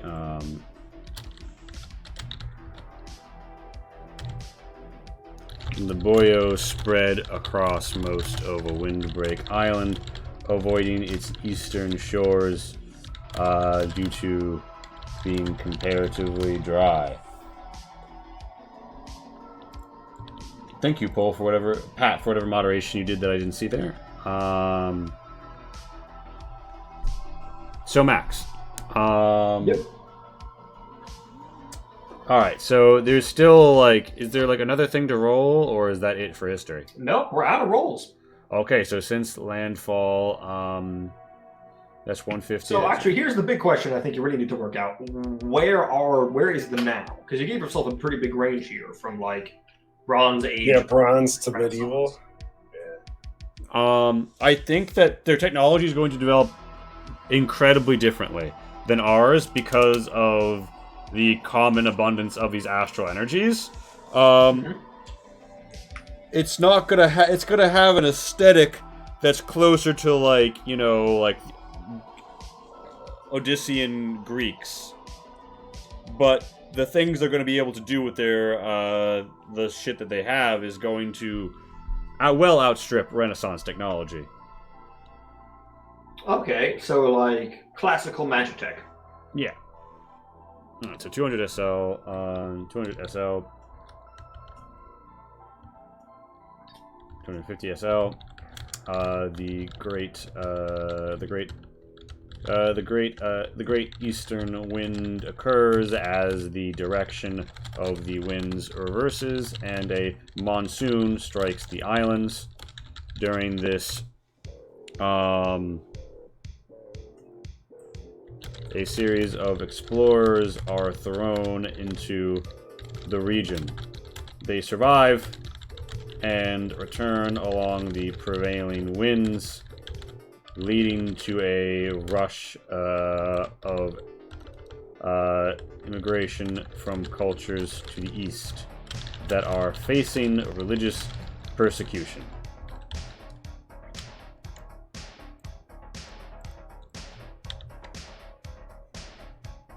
Alright, Mayan Culture 1.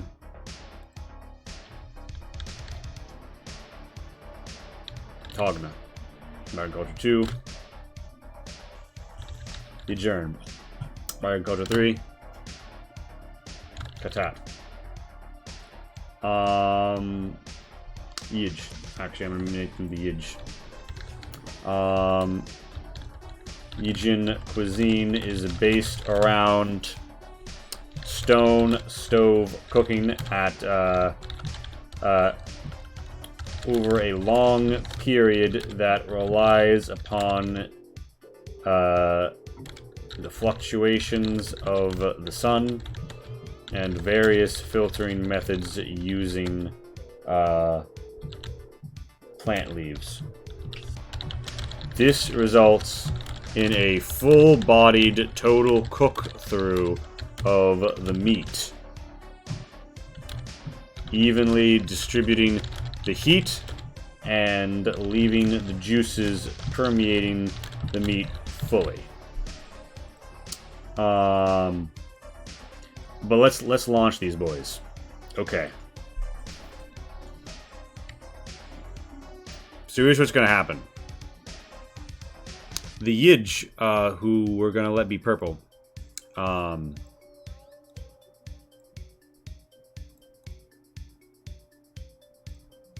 The Yij. The Yij. Fictional cuisine. I mean, just you wait. Yeah, I have to pull up the document and look through the stuff you were about food earlier, because, like, give me ideas. But I have a feeling more stuff's gonna come hot and fast with these new people. Also, we do this first one of the tests, and then we end up rolling literally the most amount of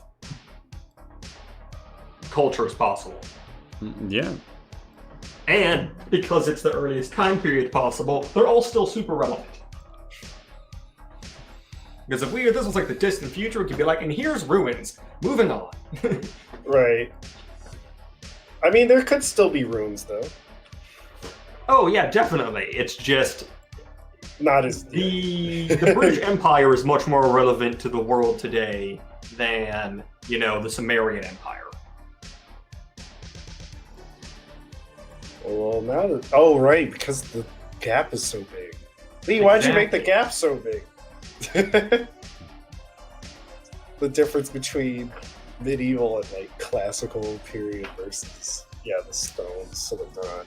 The bronze to the stone age. Well, I guess since he said Bronze Age, I'm not counting stone age. So, Yeah, we decided Stone Age is not going to be on the table because, to be honest, Stone Age is kind of boring. so ancient Babylon to Greece to, you know, Europe. Yeah, just Europe. So they have two primary landing sites. Or is this like? Oh wait, or I guess we could think of it more as like China, because China has had like what that extensive of a history. Wait, hold up. Tonga. If you were to like trace it back to I just at realized least something. ancient or Yeah. classical period. Jahangberries only grow on a vertical vine. They are sweet and sour. Does that not sound like grapes?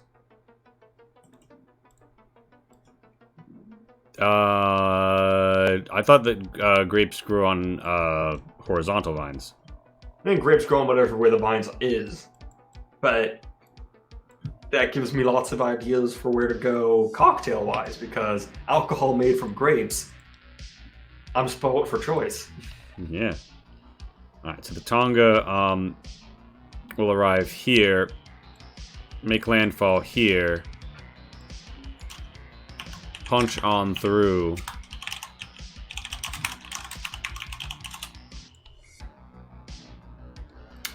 I've had some grappa, that would be ideal.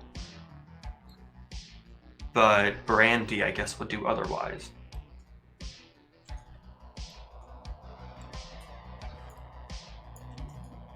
Oh, and hold on. So there's a conflict. So let me go into history. So, like, there is a point where the Fanpalos meet the Boya, and that is like Fanpalos, Iguyana, jumped islands.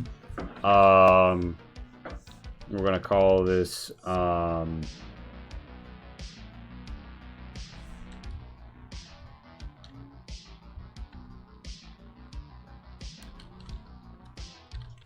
34 SL. Fanpalosi arrive on Windbreak Island.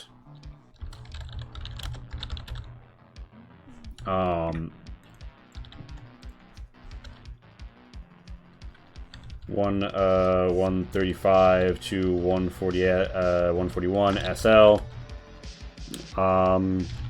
The years of the Bloody North are a series of conflicts between ancient Boyos and Fanpalosi, eventually ending in a peaceful settlement of the North by Fanpalos with an agreement to be subservient to the island's ruler. But okay, so 250, 260 SL. Here's a question, Max. Mm-hmm. Did you roll for what species the migrant cultures were going to be? I did not. Was I supposed to? I actually don't know if you were supposed to or not. I think that's up to you. I'm gonna say I'm not going to. This planet's entirely inhabited by lizard people. All right. 256 SL. The Great Eastern Wind. I know Pat wants plant people or bug people or some shit, but nope, only got lizard people. The first Yij vessels arrive. Yijin vessels arrive, spread along.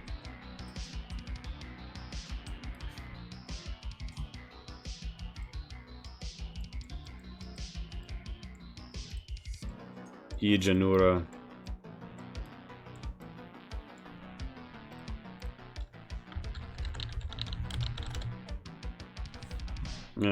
And make contact with the Exanura. The meeting of the minds between Yijins and the Exanura. Exanura gives birth to the first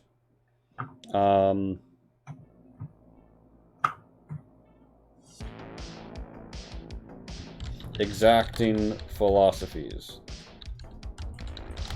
that begin to attempt a non-religious explanation of astral energies. They are considered heretics in mainline Yijin society. We live in a Yijin society. Gamers rise up.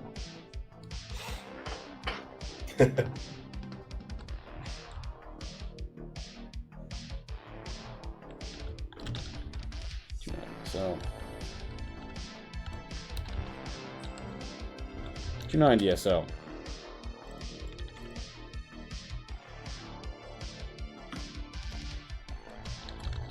The Tonga arrive. Yeah, the Tonga arrive east of the primary islands. Yeah, Spirit Scribe? I like naming things, but I'm not very good at it. I just sort of let the spirit take me. Oh, the spirit take me. Wow. I didn't think about that one. I thought you were making a joke there. I was just gonna let you walk away with it, but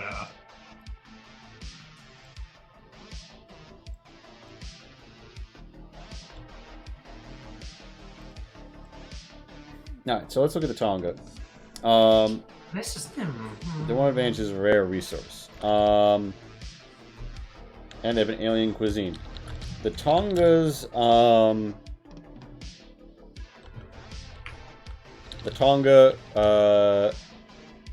are known for cultivating a rare gas-filled animal known as the Asak. The Asak's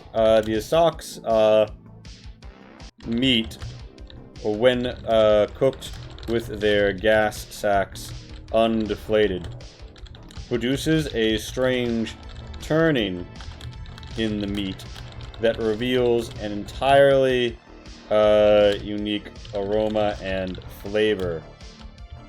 It is said that one can almost taste the air and draw sustenance in the presence of fresh Asak meat. Not only that, but the emotional condition of the Asak throughout most of its life is related to the taste. Its gases are sometimes strained, filtered through tableau and glass contraptions, and simply inhaled on their own. Surprisingly, this can sustain someone for a number of days before malnutrition sets in. The experience is akin to a mental high which has a strong emotional tone, found in weaker form throughout cuisine featuring Asak meat.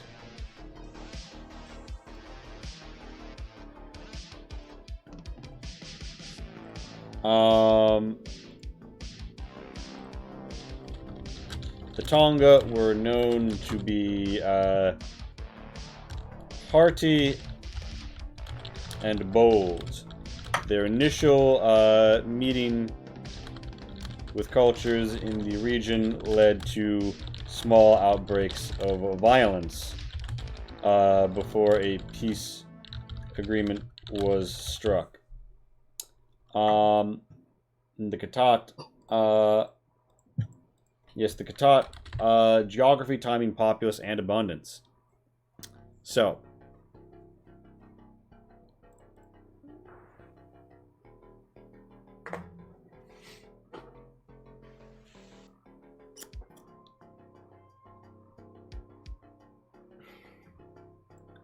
they're gonna be lime, I guess. I have been thinking a lot about what these different things could be in a drink, and unfortunately, banana was mentioned. I love me some banana in a drink, and I think it might go really well with a lot of the other flavors we're looking at here. Only issue is, you can't really do banana in any drink that isn't blended. Banana doesn't become a juice.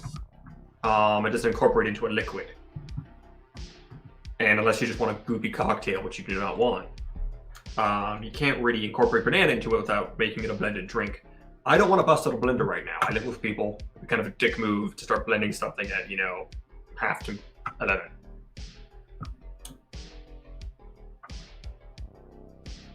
So, probably not going to be working banana directly in. And I do have a rum, Plantation 3-star, which does have, I'd say, some pretty noticeable banana notes. I think once you mix it into a cocktail, you're going to kind of lose a lot of that, but I think that might be a way to keep the banana through line.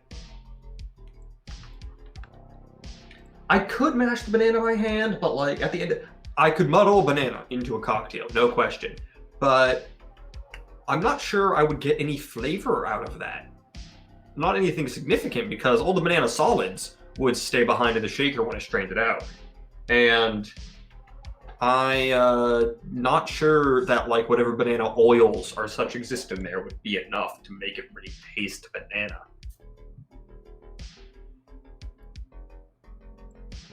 I could garnish with banana, that's an option.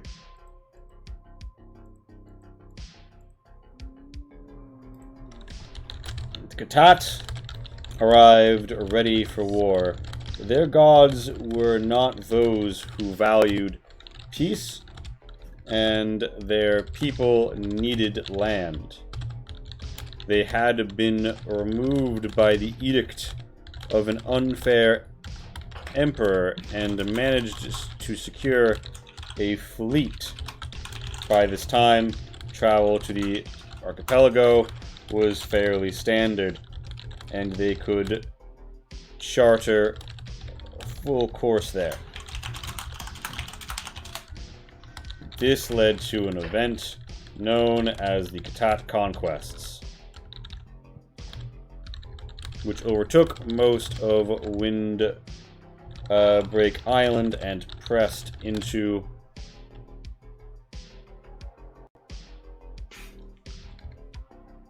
Yajanura. Overall, with the death of a king, they were unable to reform and focus on a single front, and collapsed into a variety of smaller, bickering polities shortly after upending the status quo.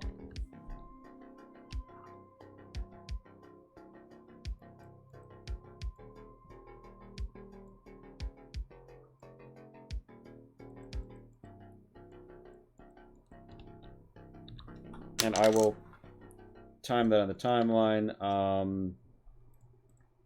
Maybe east of the primary islands. I will actually put this. Shit, okay, hold on, fuck. No, I don't want Cortana. Undeflated gas sacks used in cooking. You're tempting me to smoke a cocktail, Lee. You smoke cocktails? What? Oh, yeah. That's a huge thing. Like, I mean, it's pretty easy to do at home. I have all the stuff for it, actually. What you do is the simple way to do it is you get a glass, you put it in the freezer for reasons. You get like a board of the wood you want, you know, a hickory, a mesquite, a cherry, whatever's the sort of flavor you want. Then you just take a blowtorch to that bad boy, just like burn a little spot in it until it starts to smolder and smoke. Take the cup out of the freezer, put it upside down over that. The smoke will fill the cup, sort of infuse its flavor into it, and then you pour the cocktail into that. Yeah, don't burn your cutting boards. I don't want to... I mean, no, I have burning boards just for this. Holy shit. I have cocktail smoking boards. A cutting board would taste like ass. It'd be treated with all sorts of chemicals and such. No, you need particular wood. There's also smoking guns that make it a lot easier, but they're money, and I have never smoked a cocktail before. I wasn't about to go out and buy a gun just for that. So I'm thinking about that.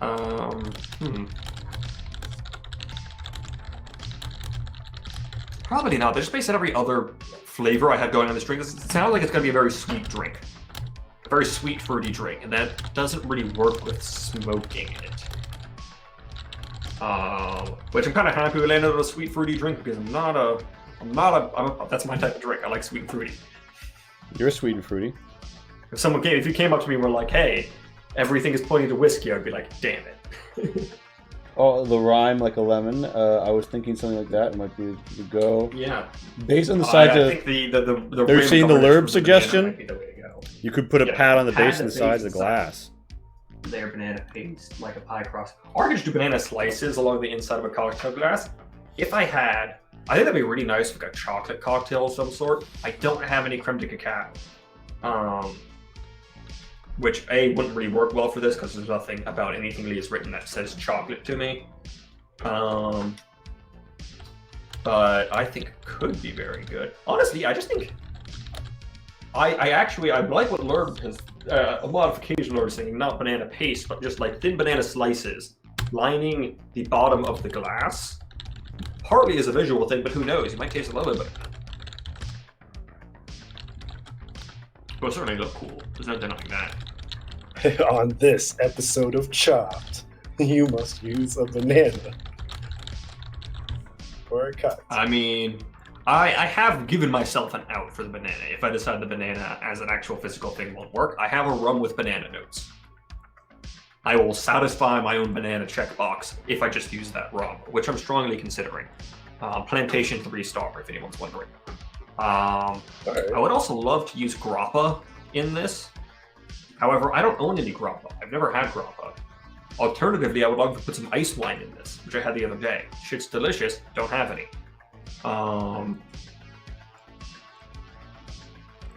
It is a whole thing. That is something really I realized going into this. I wouldn't mash it up with mortar and pestle though. I would use a muddler and a shaker. But I will be bringing all of the ingredients I think I need down here onto where the camera is, so that I can sort of demonstrate what's going on for the camera. I was originally considering just bringing my camera up to where I keep all the shit, but like, noise reasons, I might not want to do that. I'll think about it. I'll think about ways to play this. I mean, if I end up using mint, which I'm strongly considering using, you'll see me muddle some mint. I don't know if we have the mint. If we have mint, I'll definitely use some. Could just do like a banana mojito almost. Honestly, a banana mojito checks almost every box except for grape. Which, to be honest, I could just kind of say it's not really grapes. It's just a sweet and sour grape vine growing fruit. I could just say that's limes and sugar, which is half a mojito.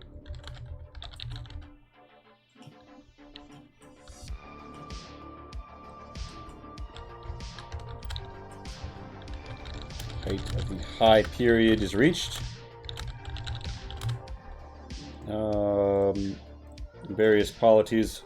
Various polities melt away under the crunching mitre of the new proclamations. Ex-Nurans and the exacting philosophies are discriminated against and driven into hiding.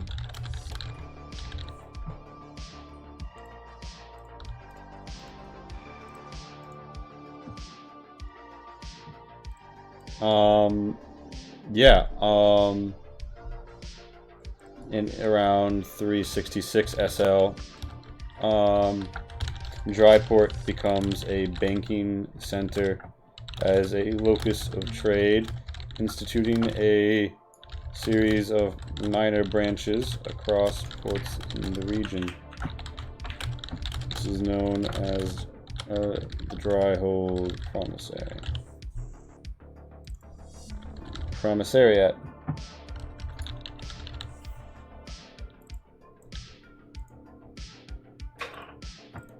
Alright, so the two international institutions are the Dryhold Promisariat. Cole, casual reminder, you haven't used your wrench, right? I have not. Alright, Cole has one wrench. If anybody wants to spend 500 bits, then you can give Max or Cole another wrench. But yeah, so the Dryhold Promisariat. I feel like this is coming along how I kind of like. Really, I'm saving the wrench for that tree. I just really like the idea of the life tree. Oh wait, you already used it to make the life tree. You could wrench the life tree right now. No. I thought Cole already wrenched the life tree. Isn't it already in the document? No, the life tree is your modifier. Yeah. You already got that. That was the modifier. But whether the tree exists still or not, I was gonna ask. Piece to have triport with the cultural. Oh. Yeah, but I was gonna let you finish getting this timeline set. Being based on dry port with the cultural tradition descended from both Exnurans and... I guess I could ask right now since you're asking. So, Lee, where is the life tree? Ooh. What happened? So the origin of life. I think the life tree is probably somewhere like on a continent to the west, because that's how the winds would have blown and distributed its little spores. Although obviously, like, you know, growth like that takes a long time. But the cultural tradition descended from both Exnurans and Yijins. Okay. Okay. It is something of a neutral third party in international affairs today. And maintains its hold over Butterfly Island as a city-state. And I'm gonna say, alright,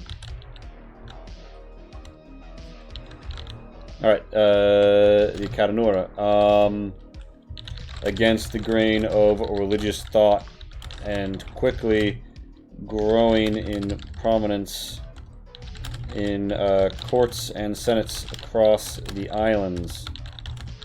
The Katanura is the inheritor of Exnuran thinking and exacting philosophical thought, with a modern spin on all issues.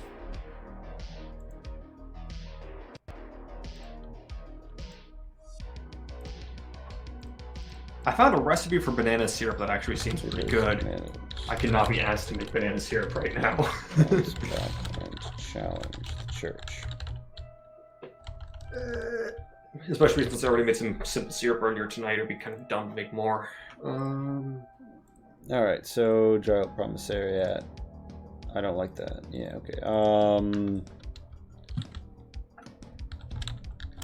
No, after a series of scandalous failures, the new proclamations begin to lose prominence. And I'm gonna say bye. I'm gonna step away for a minute to look at some stuff I have. I'll be back.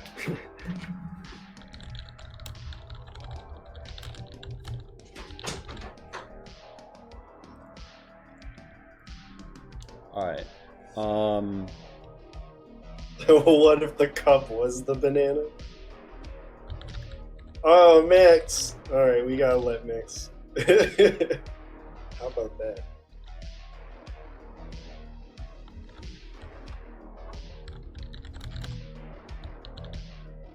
I feel like you can either use the banana as the cup or the banana peel.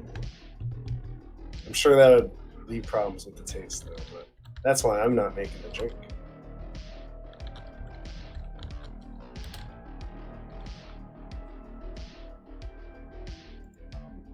Layer modern states.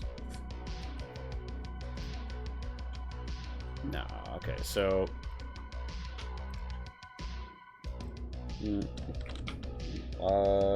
by 740.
All right, so let's mark.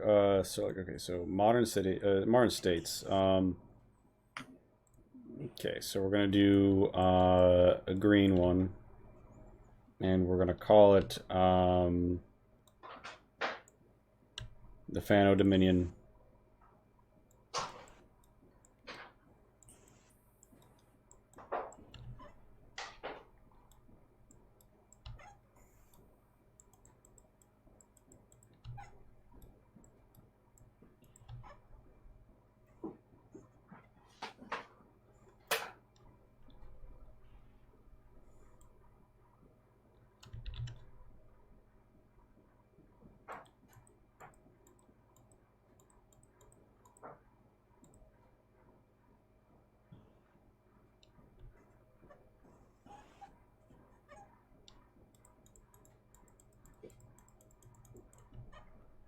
In just a moment, I'm going to be leaving the chat for a second, switching over to my laptop, which I am setting up along with all my cocktail making implements just outside.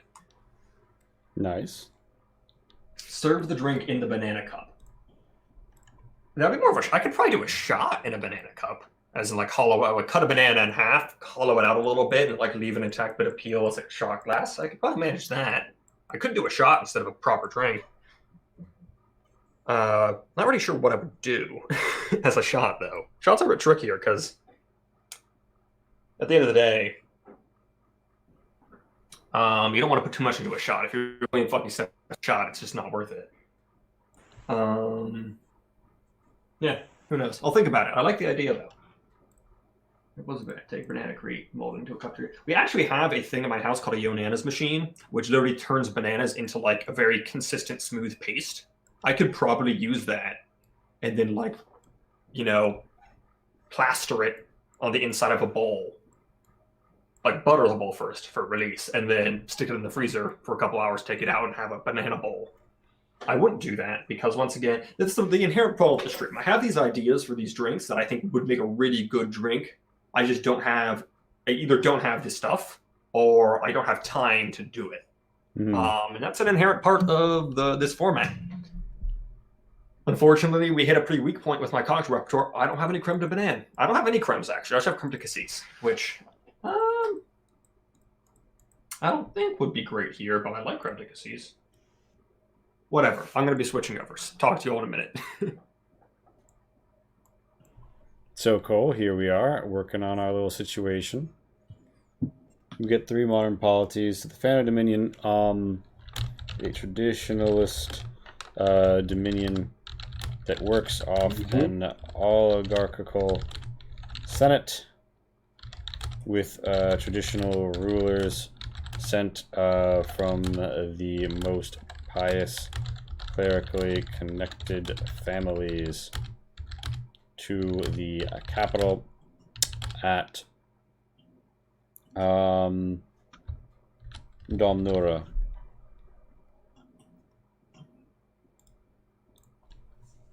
Cities. And we're gonna throw down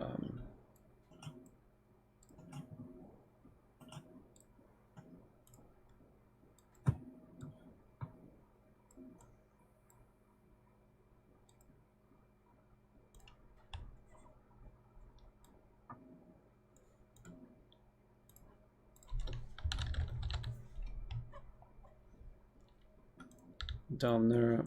All right. And back on the other map, cities.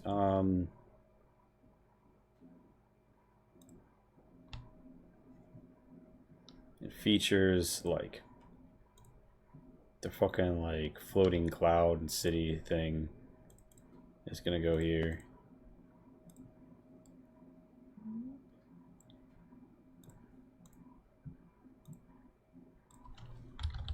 Cloud Lake. Guys,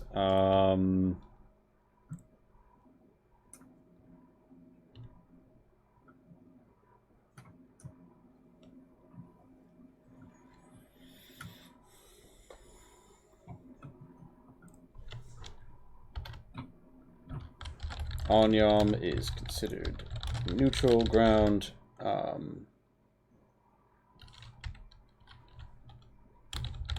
That status is not respected by the Upublanura.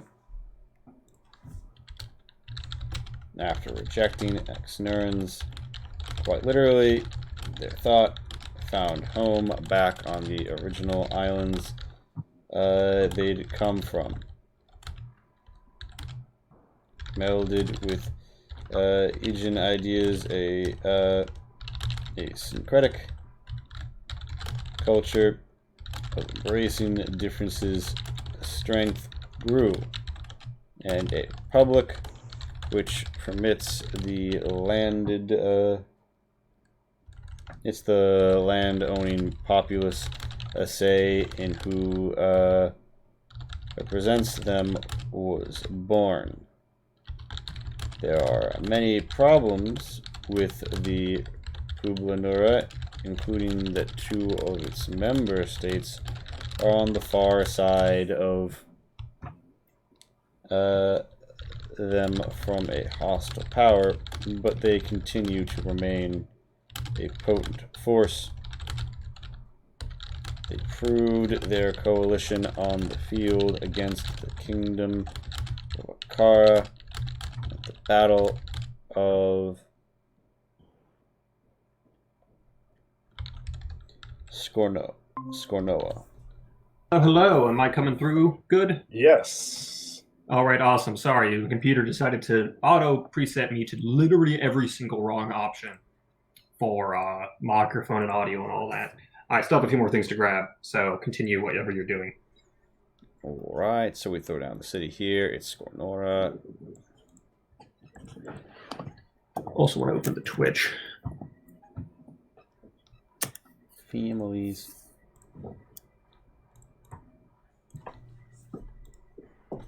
Skornora. Alright, bam.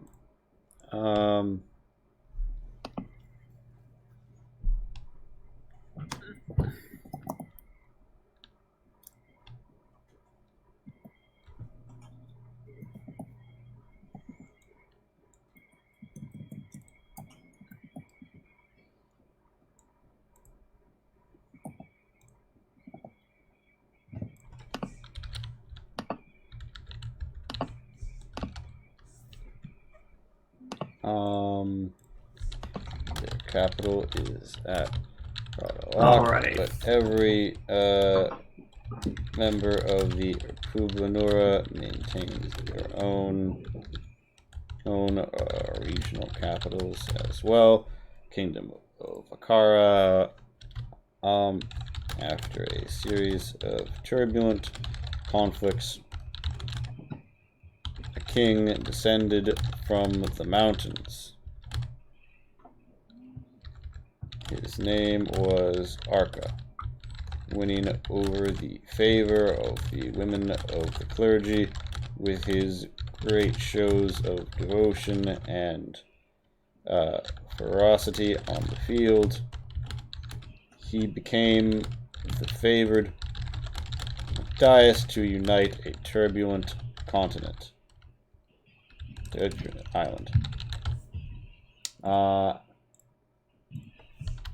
He died after reclaiming only half of the of Windbreak Island. I realized the music in the background stopped.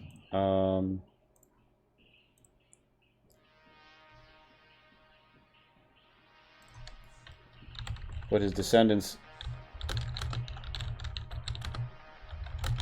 like Queen Akasha, managed to finish the rest and expand out across ancient Katat lines they considered theirs by vague cultural connection.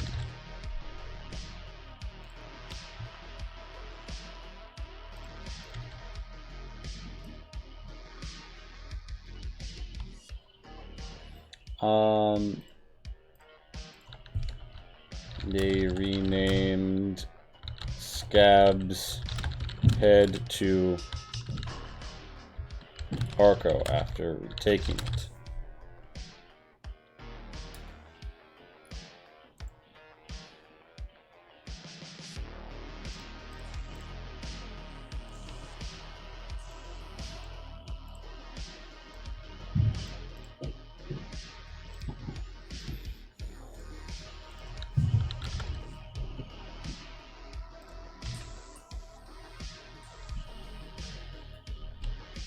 All right. Here we go. The Earthwood Dais.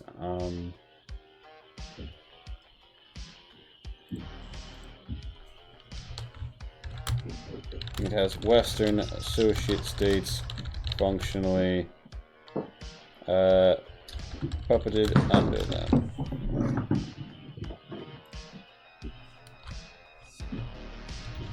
A third Arkaran Kublanura war is likely to spark over recent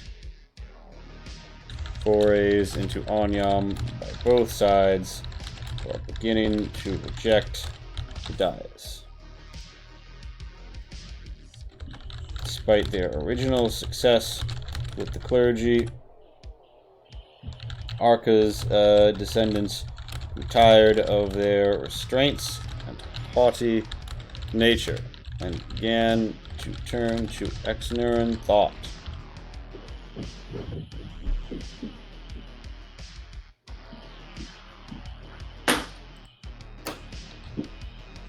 While only marginally tolerated in the Fano Dominion, their traditional emphasis on mathematics keeps them keenly invested in new learning produced by all sources.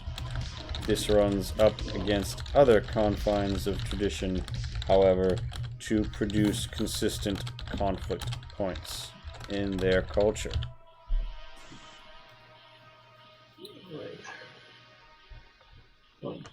You have lots of ideas, Lerb, that don't work? I have a lot of ideas as well. T?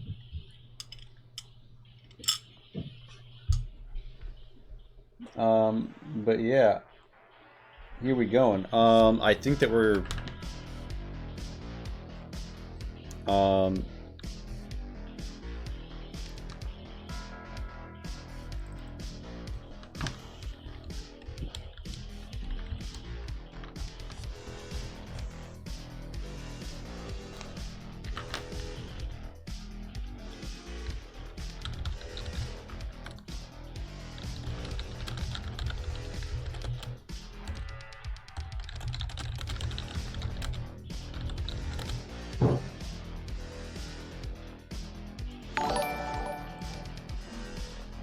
thank you, whoever just made the bleep bloop.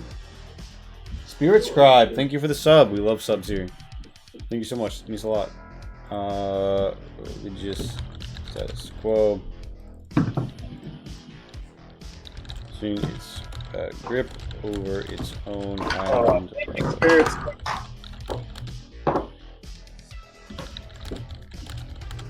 Sorry, I have a lot of things going through my ear right now, so I kind of. Yeah, so okay, here we are. Here's like the story situation.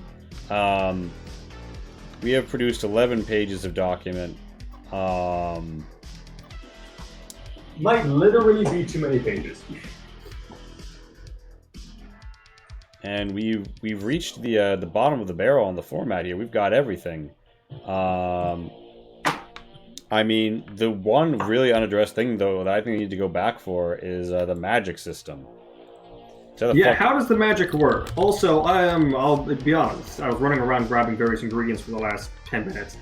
Have we already addressed, like, what's day-to-day life and culture, normal ground-level culture, like in these various societies? No, although I did just finally...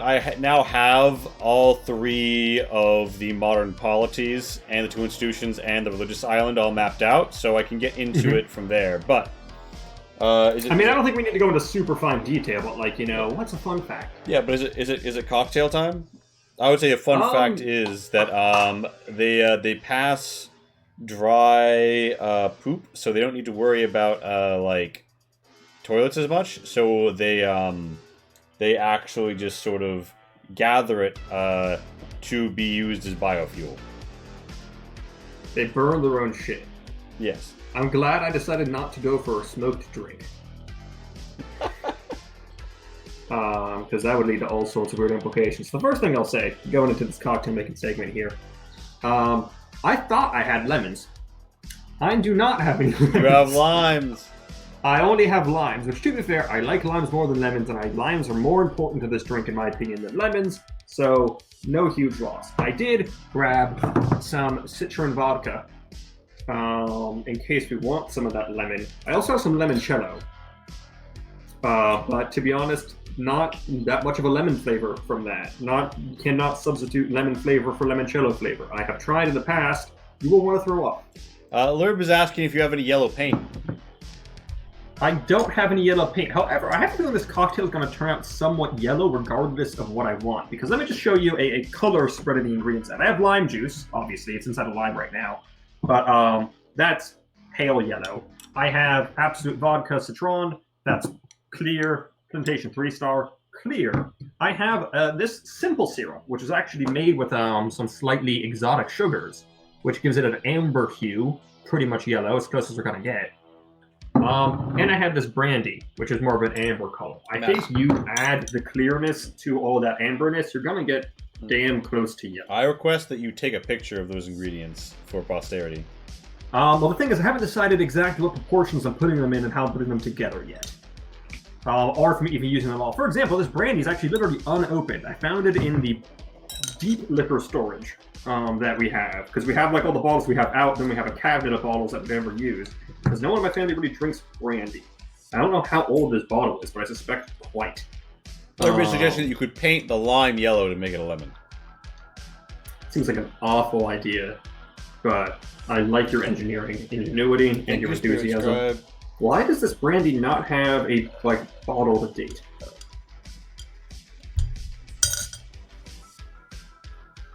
Made in Modesto, California, in case anyone was wondering. Not sponsored. Mellowed and aged oak. What the fuck does that mean? Alright, well, what does brandy actually smell like? Because I haven't had brandy since I was in college. Oh, that brings back memories. Okay. That brings back It's like really strong, it smells like really strong wine. I guess I shouldn't really be surprised, because that's more or less what it is. I agree, Spirit Scribe. Alcohol no data is sketch. Yes and no. Not all drinks really need it, because liquor don't go bad. So it's not really that big of a deal, and if it's not something that's meant to be super aged, it doesn't kind of really matter all that much when it was made. I mean, yeah, it's nice to have, but it doesn't mean much. And for anything that really matters, usually community of people that track tiny changes on the labels, so you can pinpoint the date based on whether or not they use a blue letter here or something. It's weird. People are weird. Yes, we are. Yeah, I'm just trying to think. So I got mint. It's not the best mint in the world, but it's the mint we had. I got bananas. I got various bar tools. I think I'm just going to start by muddling some mint. Let me see if I can get the camera angled so you can actually see what I'm doing here. Max has left the meeting.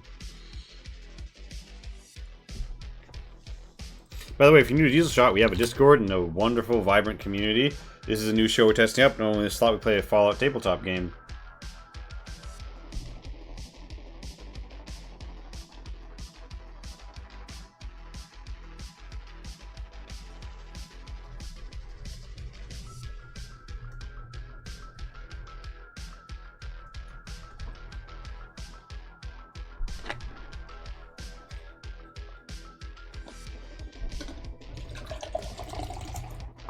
I'm hydrating. Hi, Max. Hello, hello. Sorry, I legitimately accidentally pressed the X button with my thumb on my laptop's touchscreen while trying to reposition the camera. Butterfingers. Yeah, no, I feel you. Give me 1 second to pull the Twitch back up. I'm just power hydrating. Fuck off. Jesus.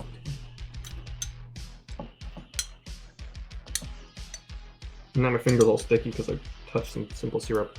Lewd. Being a pain on the trackpad. Where the fuck is the Twitch at? Where is I the still Twitch at? Diesel.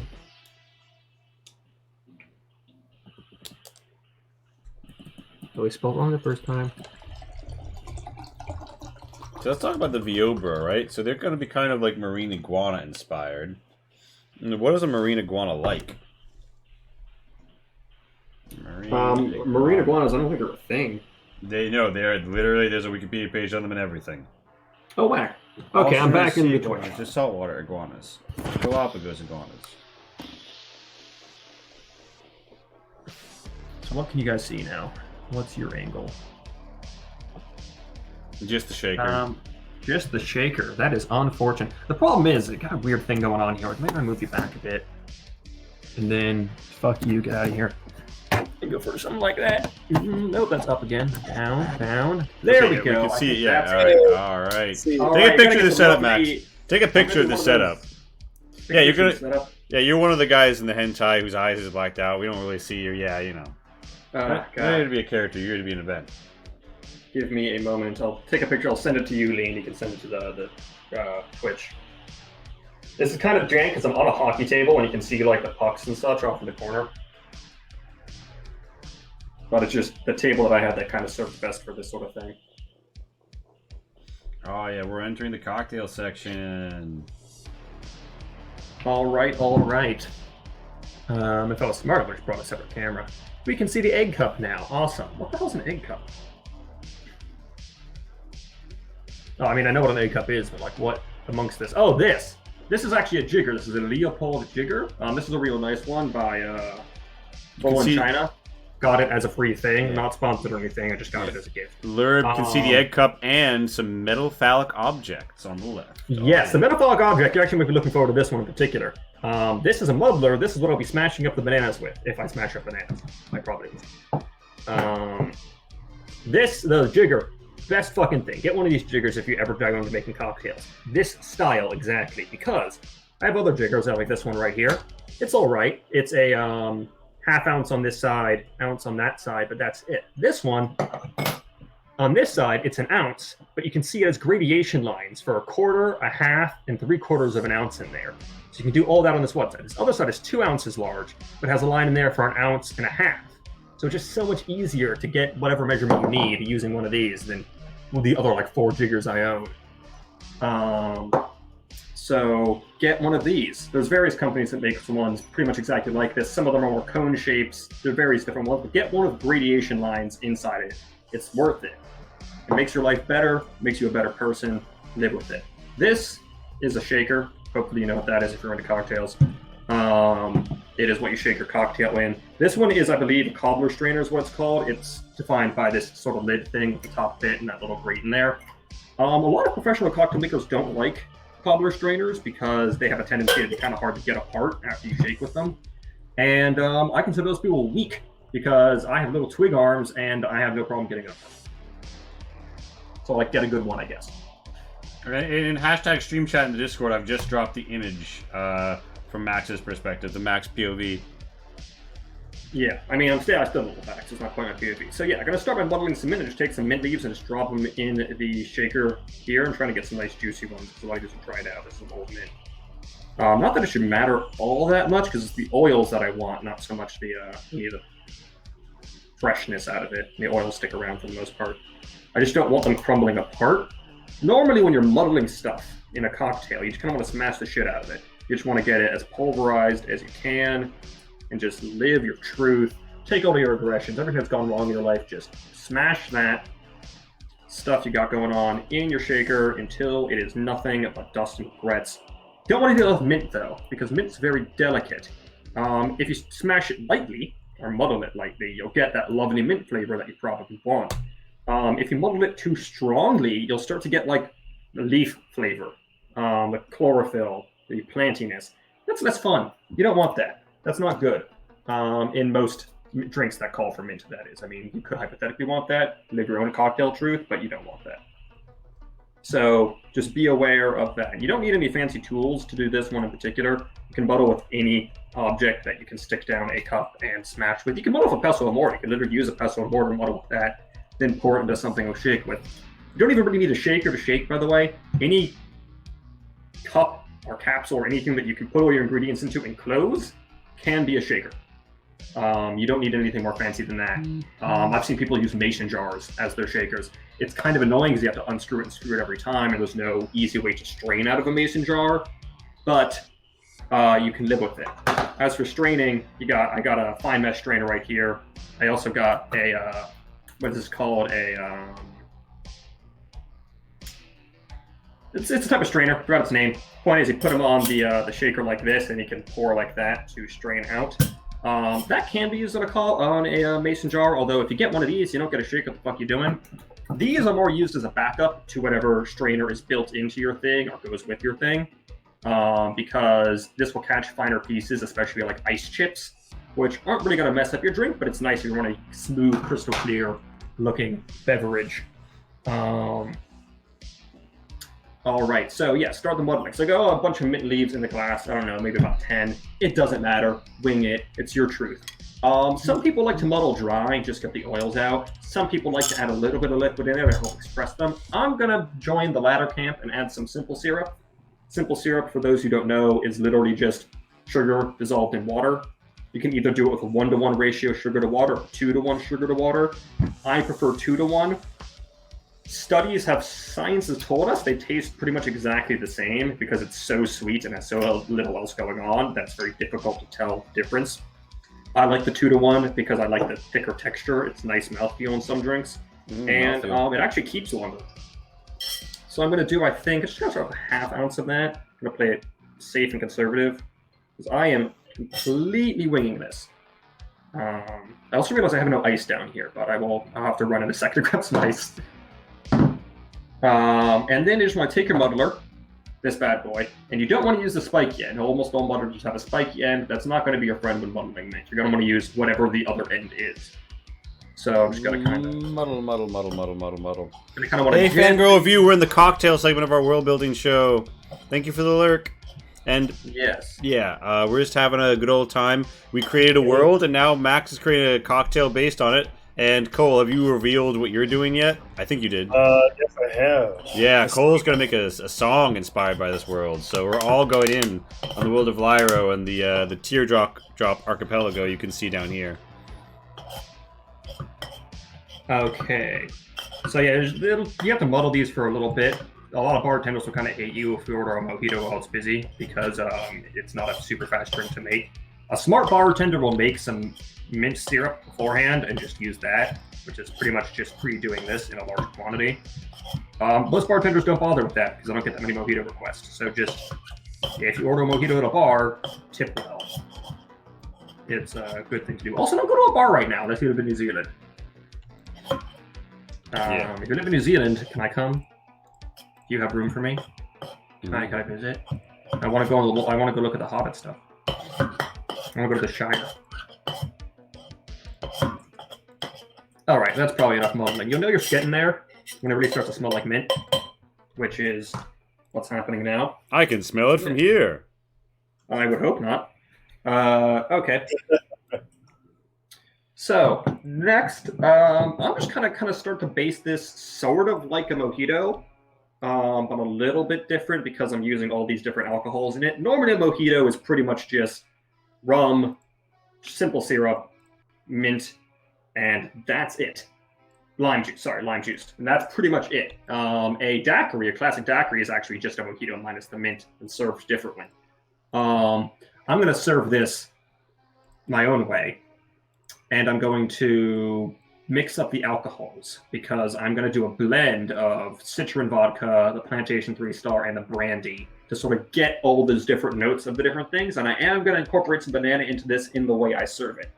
If someone else wants to take over a second, I got to grab some ice. For sure, gamer. All right, so we're experimenting with some and maybe waters also here. club soda or something.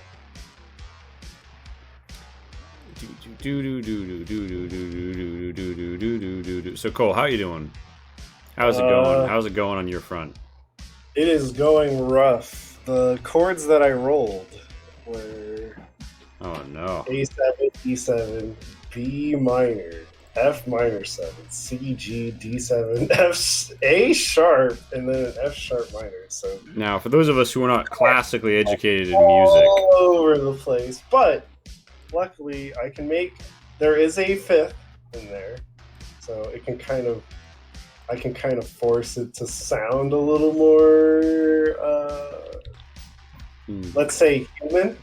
So humans like the song. but it'll have some. It'll have some alien, some very weird parts. Maybe I'm trying to make it a little less weird and a little more accessible, so they don't just sound like random notes. But I guess for me, the hardest part right now is trying to get. Well, okay, so we got this really cool archipelago. So I think I got a really cool like sea kind of spacious sound going on. But how do I encompass there's some, I guess, war elements here. They fight sometimes over, you know, who's probably like what? Whose dais is taller? Yeah. Dais is taller, right? I was trying to find the right way. I mean, you know, you gotta have your dais measuring contest. I got the Right, biggest right. dais So I've ever it's like- seen. There's a All little the bit of girls say so. contest here with so I think I got the first part. I think I got the like the spacious oceans, maybe the peace and, you know, egg mom. But how do I encompass the inner conflict or the conflict with others even? Or maybe I'll put it. I found the inner peace with egg mom. But how do I find... at the modern point, there's brewing conflict between religion and irreligion and the ex-neuron thought and this sort of like irreligious but spiritual practice like way of explaining thinking about the world. And there is a conflict between a republic and a kingdom. For which we stand. Right. So yeah, it's now I got to get the conflict in there. Now I got to get All right. And So think about while it, you it's work on kind of that- like a mix of like Caribbean and like Mediterranean in that it's like, you know, boats running around with people going to fuck each other up and like these great... Should I give everybody a teaser so they know what I'm talking Yeah, about? no, here? play us. Can you play us that teaser? And then Here Max we is like go. make good resumes. Hold on. Let me cut the music in the background. Okay, yeah, do it. Oops, sorry. I'm literally putting my headphones over my microphone. Can you guys hear it though? Play something. I do this occasionally. Yeah. So. And wait, was that the sound I wanted to go with? I can't All hear right. it. I'll change the sound fonts later. We ended up with class medieval. So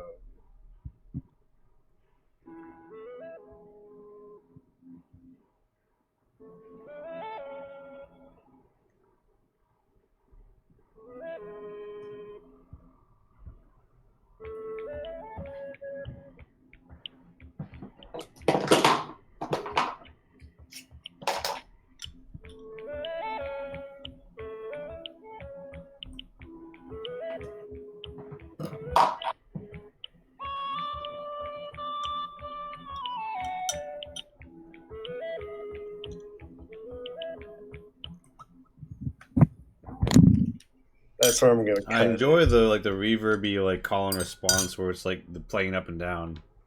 Yeah. Yeah, it is faint. We'll work out a better solution for the final track drop. But yeah, Max, are you ready to resume the cocktail segment, or Cole, do you have anything else to say about the song? That's where it's at right now, guys. It's all right, Max, hit us with it. So right now, what I'm doing is using a website. Well, it's a cocktail calculator where every cocktail is supposed to be a balance between sugar, sweet, strong, other notes as well. And some genius made a website where you can just put in what you're putting into a drink and it'll tell you what it's probably going to need. So I'm just plugging that in real quick because I'm thinking I need to figure out how much simple syrup and lime juice to put into this to make it good, because I'm probably doing around... I'm going to start with 1.5 ounces of the various alcohols to be able to bounce it up from there, but I'm expecting this to be a pretty strong drink at the end of the day. And I don't want to blitz myself by pouring more and more alcohol into it to try to get it to where it needs to go. So I'm taking a moment to do that. Lime juice, we'll call it 1 ounce. And we're going to do some brandy. I have to spell it right. Brandy, what's the proof here? 80 proof? Yep, okay. We're going to do 1/2 ounce of that. And let's do some rum, also 80 proof, half an ounce, and vodka, 80 proof, also half an ounce. It doesn't have an option for citron vodka, but will live. Okay, it's under-diluted, but I can work on that. Not strong enough. Not big enough. Not sweet enough. Not acidic enough. And too much acid. Well, so wait, it's not acidic enough, but it has too much acid.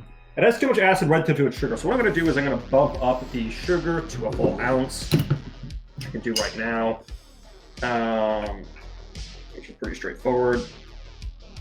So yes, there's now 1 ounce of sugar in the shaker, along with simple syrup, that is, along with the mint that I modeled earlier. I'm now going to be doing an ounce of lemon juice. An ounce? An ounce of lemon juice, correct.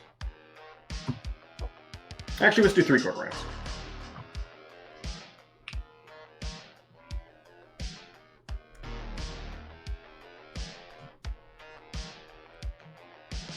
Alright, that's about 3/4 ounces of lemon juice. Lime juice, whoops. My words are bad. Okay, and then from there, we're going to go for the whole range of alcohols. So let's start with the brandy.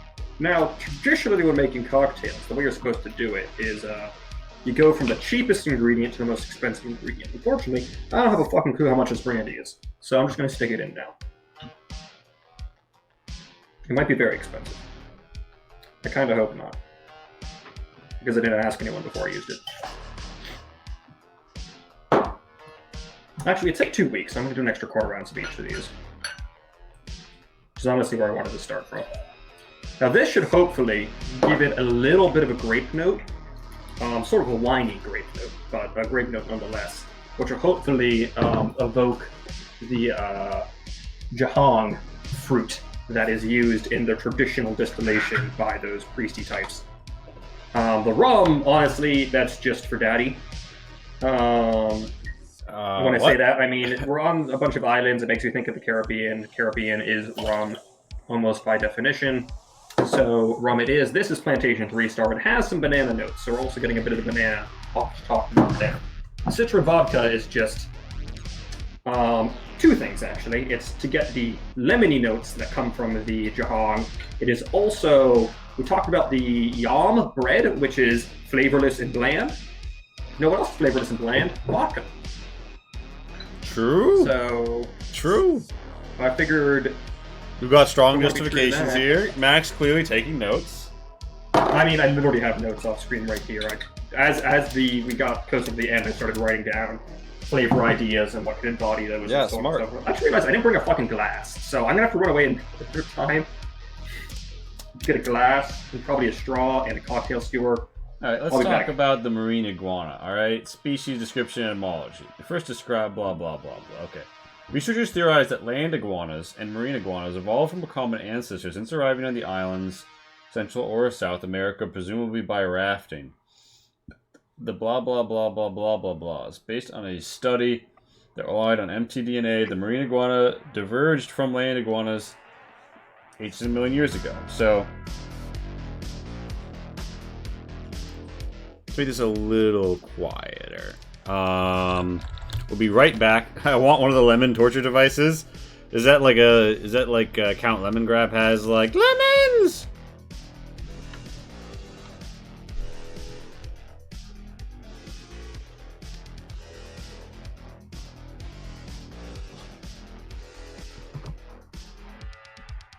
Let's not do that. Copulation, behavior, and life cycle. So they're praying for like a month. Mutualism and communalism with other manuals. Thermoregulation. Rely tiles that forage on inter and subterranean algae almost exclusively. Yeah, the lemon squeezes that Max has. Bulging my eyes.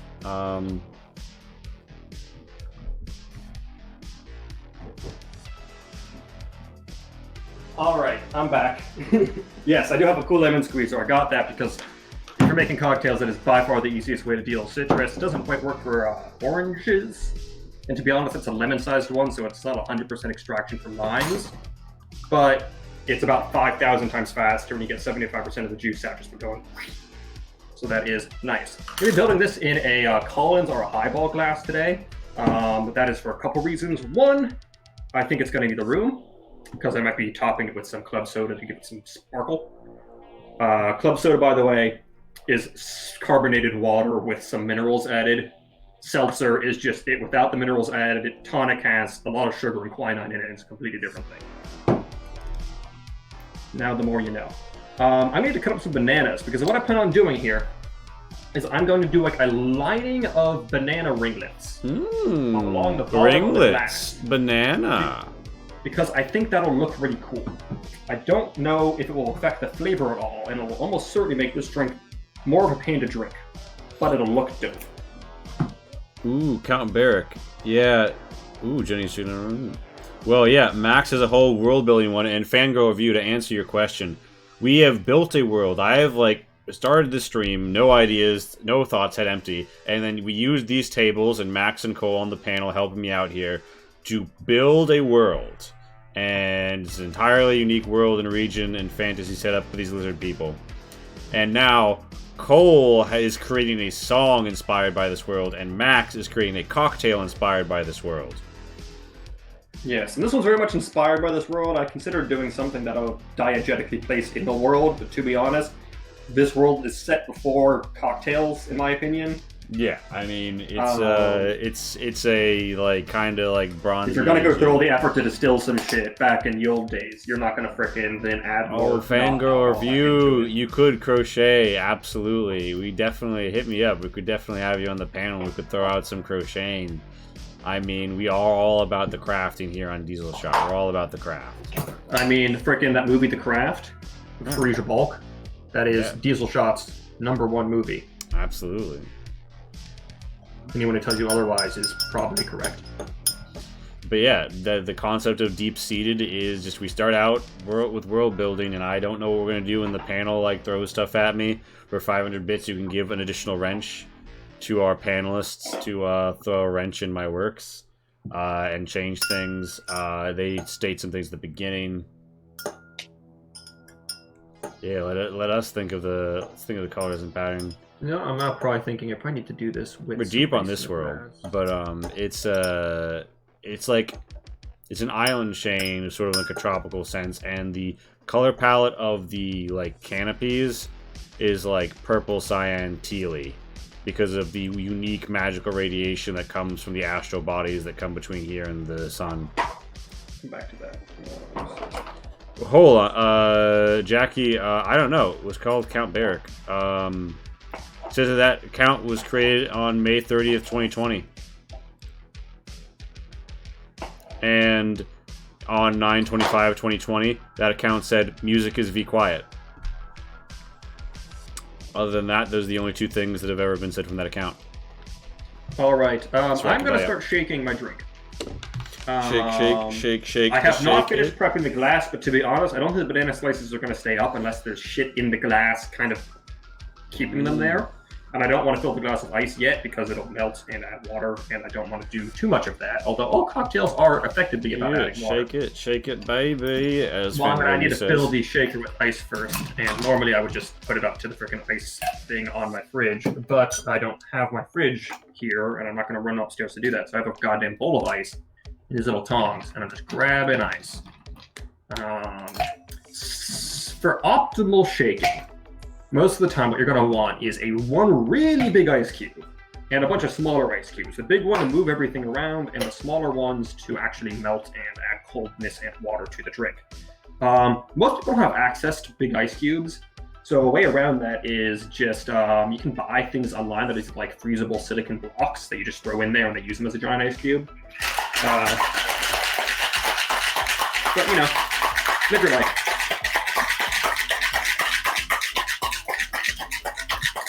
Now, traditionally, if this was a mojito, I would actually muddle the mint in the glass and leave it in there and then pour the rest of the drink on top of it. This is not a mojito, though. This is, who knows what the fuck it is. I'll come up with a name with it once I'm done. Okay, we're gonna want to add ice to the glass. Indeed, friends. And catch us tomorrow night from 7 p.m. Eastern on Weave the Tale, where we're going to be doing a crossover stream where Pat's doing an excellent 3-shotter of Nibiru, a very interesting game about a world set in a civilization that's come up entirely inside of a space station, and the humans don't know how they got there or any other existence.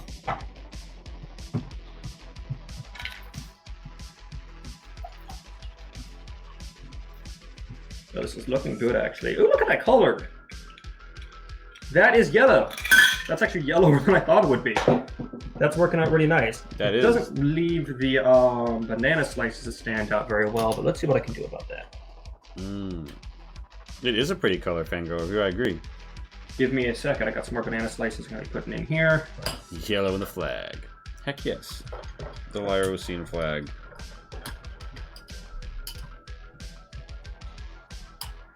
Actually, banana slices look like they float, so this might not have been the best plan in the world. But I'm going to... Stick-to-itiveness is the mother of stubbornness.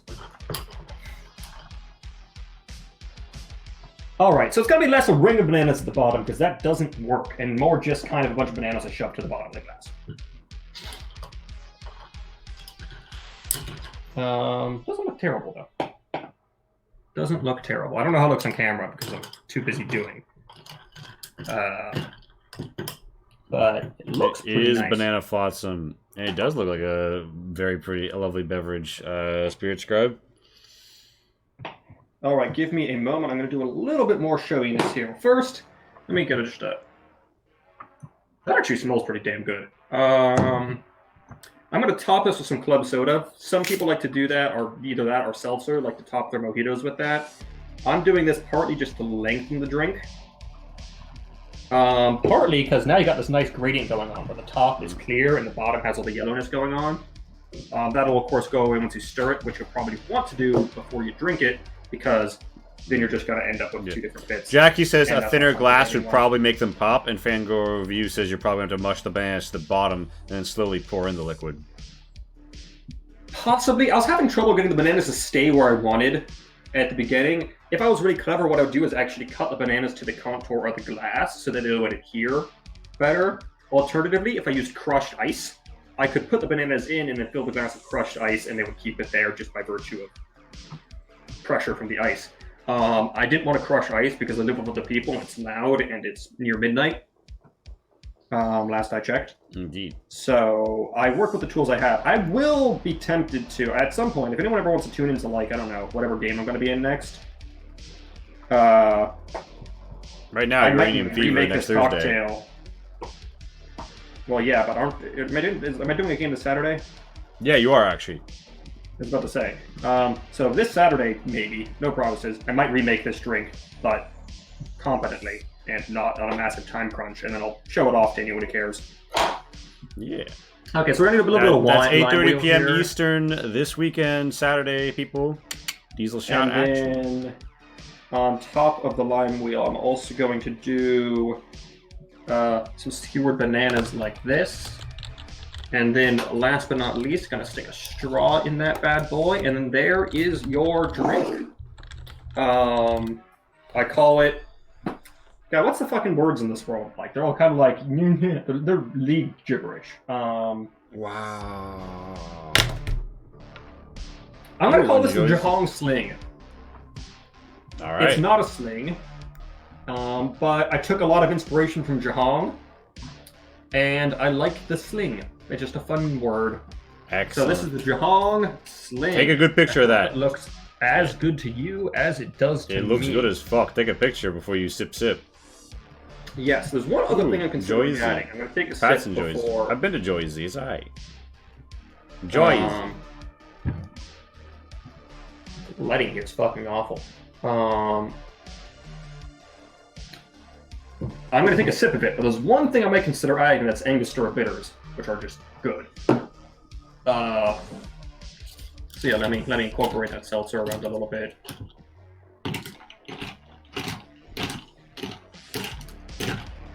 The ever elusive mountain time. It's true, Spirit Scribe. It's true. All We right, have let's some give it mountain a shot. timers. How does it hit? That's really good. Oh? That's better than it has any right to be. I'm not adding anything against or bitters. That would just ruin it. So, it's very similar to a mojito. I'm going to start with that. It definitely is a close sibling of the mojito. The mint comes through and it really does some lifting. Where it separates itself from the mojito is it has like a fruity body that I think comes from the brandy.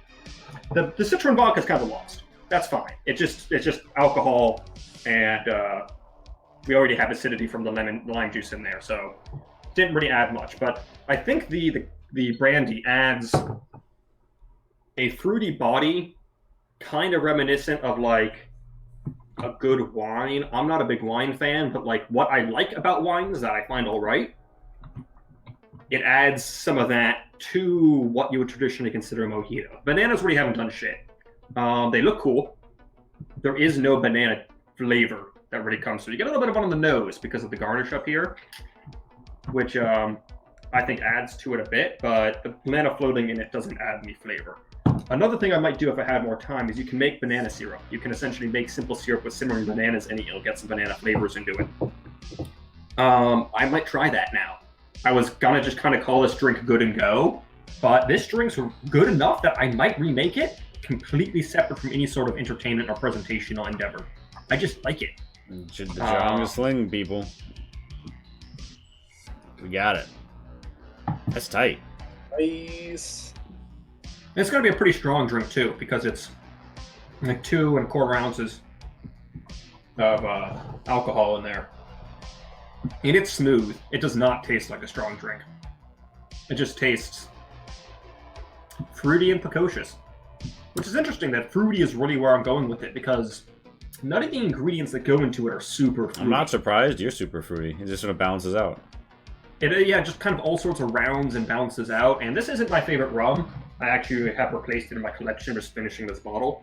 But I'm almost thinking I might have to get more of it just for this, because I think the other rum I have just wouldn't carry the flavor quite as well. It's too nice. Not nice as in like good, nice as in like friendly for it. This is much harsher rum. So yeah, let me just go through the recipe of it real quick. And if anyone, I'm gonna write it down. We can probably send it out somewhere. Yeah, we can. Home. So basically, start out with an ounce of put a handful of mint leaves into your shaker, 8 to 10, depending on how big they are. Smaller ones more, bigger ones less. And muddle them gently in an ounce of simple syrup. Then you want to add a 3/4 ounces of brandy, rum, and absolute citron. Then you're going to want to add to that a 3/4 ounces of lime juice. Shake that all up over ice, double strain into a Collins glass. I'm going to work on the presentational elements, but probably the best way to do it would be filled with crushed ice, with a layer of bananas kind of lining the bottom for visual effect. And then, banana garnish, lime garnish, however you want to do it up there.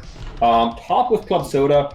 I honestly think you could probably avoid that. It doesn't add it. I mean, it's nice to have a little bit of fizziness, but I think the taste of this drink is good enough. You don't super need it. And if you did the crushed ice, it might just kind of be like a nice little slushy sort of thing going on. I'm going to remake this drink at some point with banana simple syrup in place of the normal simple syrup and see how that goes, because I think the banana flavors would add even more to this. I'm a big banana fan, so take that with a grain of salt. Banana simple, banana simp, maybe? Yeah, pretty much. The banana flavors would add even more to this, and I like this drink. So yeah, that is the Jahong, whatever it's called. The Jahong Sling. We are up to... That's the Jahong Sling. The 4th bottle everyone, of water. Have fun with it.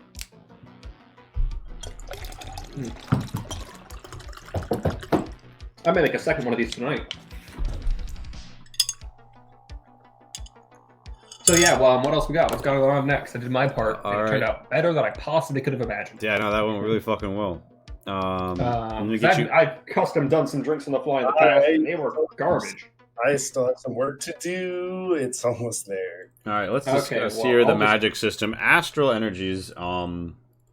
Yes. Astral What's this? energies are divided by 2 general types: hot and cold.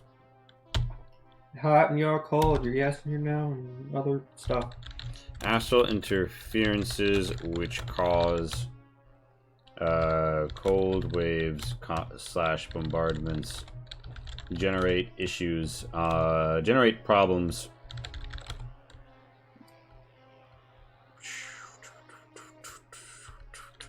Are I'm going to divided comment the between- recipe into the deep-seated Google Doc, the one we've been writing. Mhm.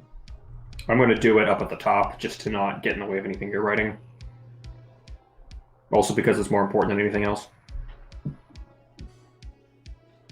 Between okay, so divided by 2 general types. Each is then subdivided into 2 further types: the kinetic and the limbic.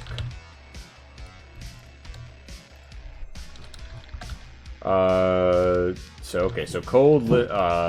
So energies can be imbued into the plants and animals that absorb them, and activated via consuming them, being the thing that absorbed them. Some animals are capable of crude energy discharges that tend to be violent and end poorly. Hotter and colder energies release a similar feeling when released in all those around, in addition to changing temperatures. Kinetic energies tend to push, pull, grapple, repel. Repel, not repel. Repel. Etc. Kinetic energies, they can also form into energy edges, which may be used to fine-tune the astral energies output. Limbic energies tend to manipulate the emotions of even simple animals and base plants. There is something universal to the cooling chill of the cold limbic energy, and universally fiery to the hot limbic energy. These 2 energies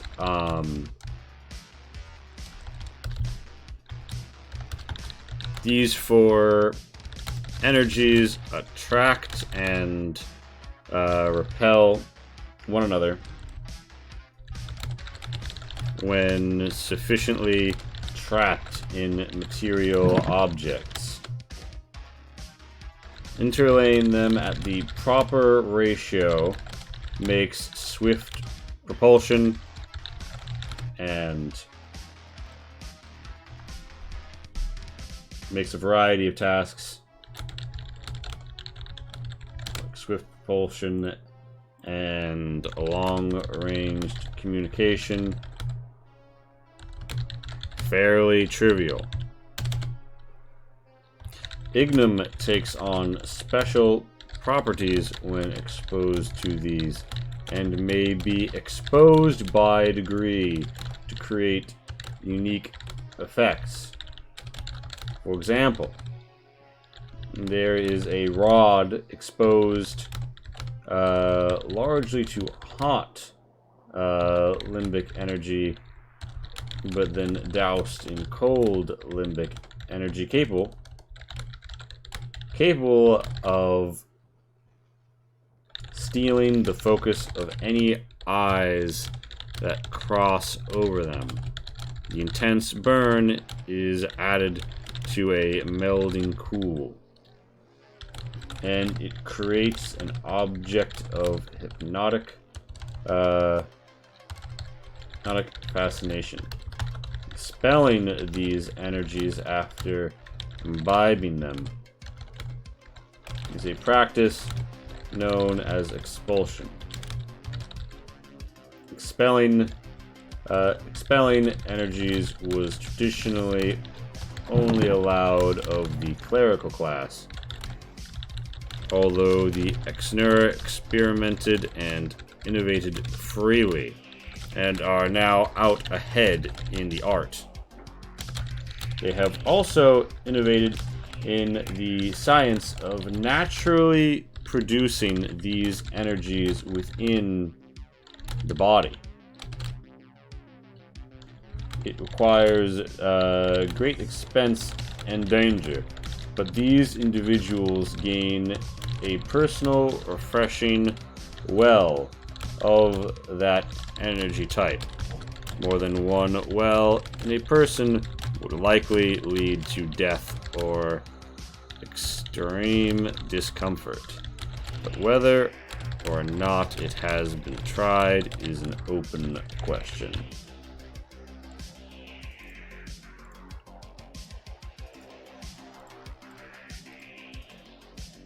I hate writing up recipes. It's the worst.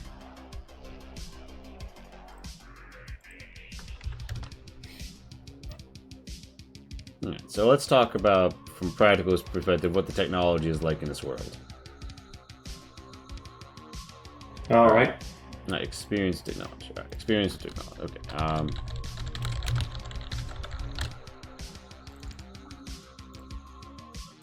Okay, so locomotion.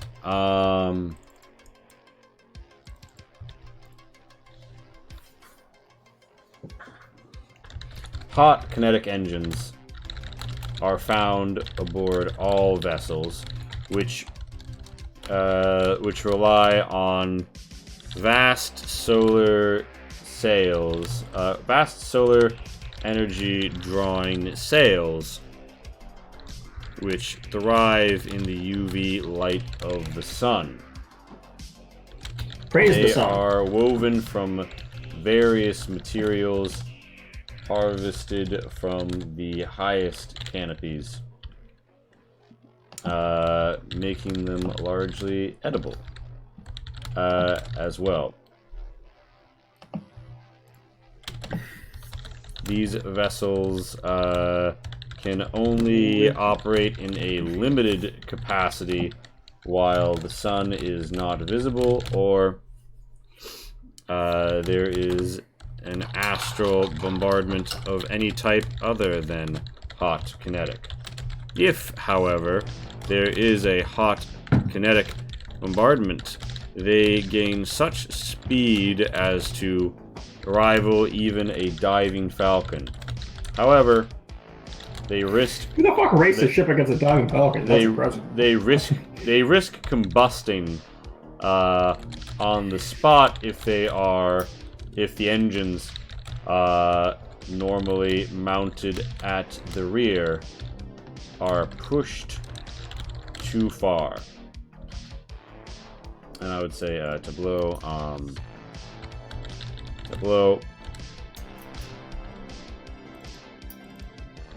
Tableau is used to trap energy, and anything that does not involve a living organism to store astral energy requires tableau. This chitin is, in modern times, farmed by all major polities and purchased from traders coming from abroad.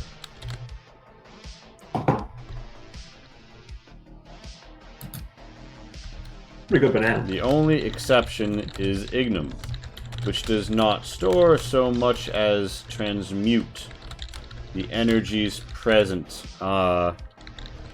within an astral energy event.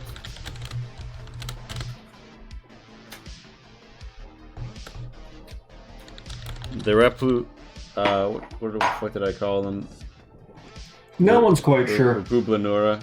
The Republanura is the foremost actor in divining these matters. No, in utilizing this tech. Utilizing this tech, although disgruntled scholars increasingly turn up in the kingdom's court, trying to leverage, trying to push forward the science. Weapons.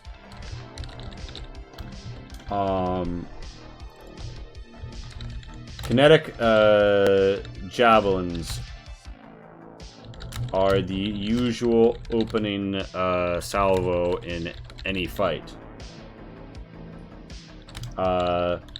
These are ignum rods charged with normally cold. You know what I think might be a great upgrade to this energy. format?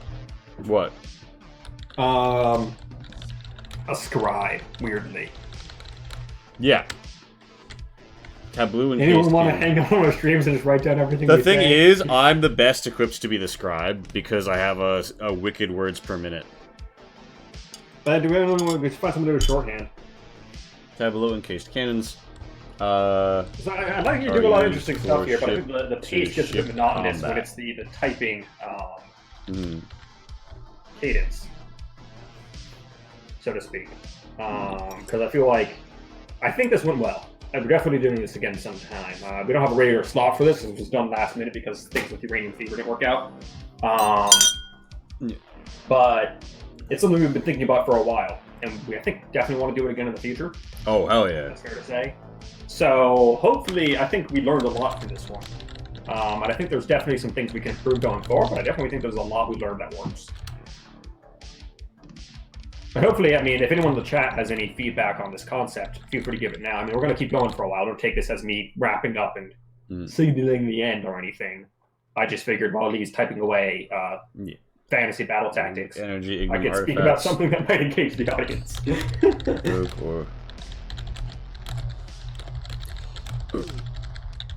Normally reflected through glass panoplies known as the fans of war. They are fashioned in such a style as to maximize the release of this energy and act upon the mind and spirit of the enemy with gusto.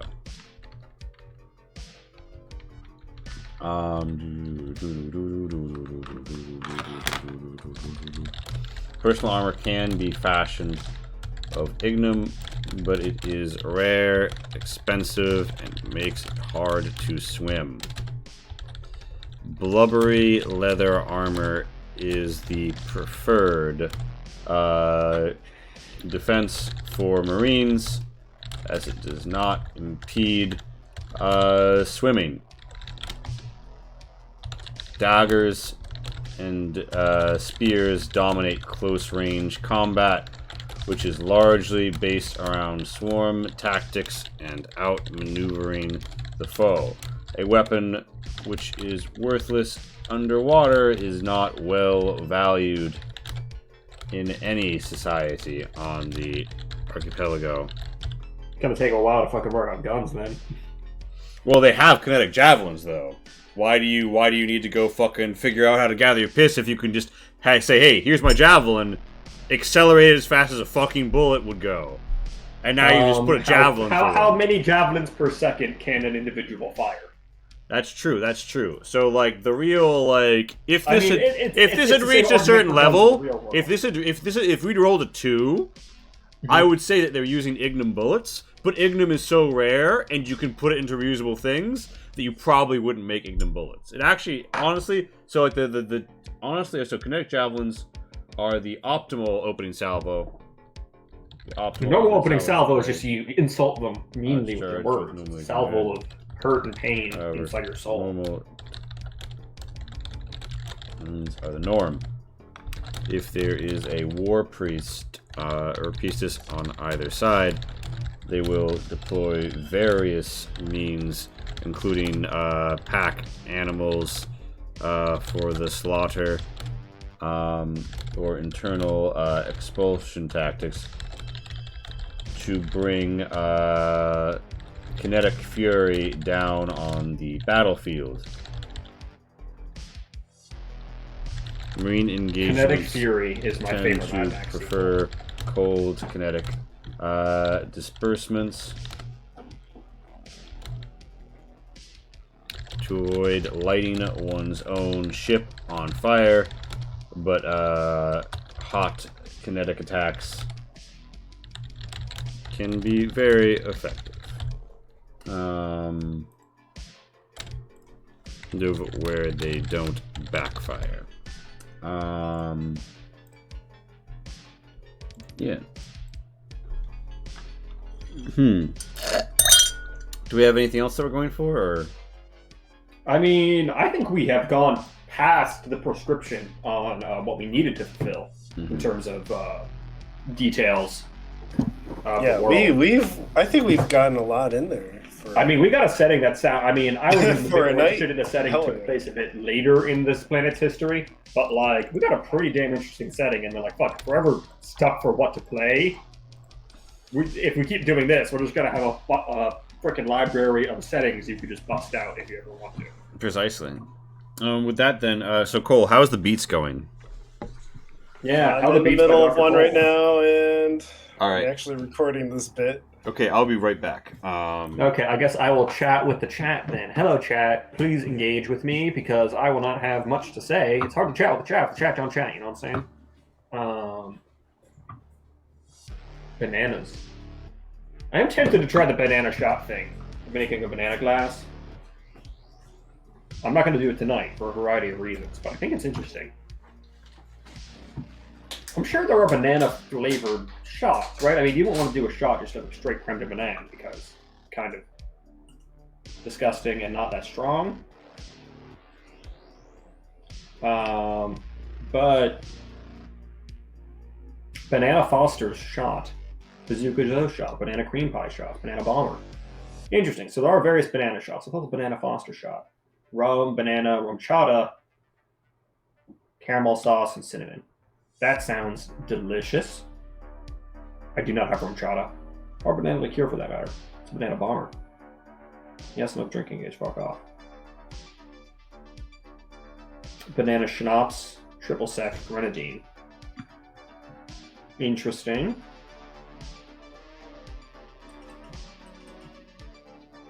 Doesn't sound bad. Banana pudding shots.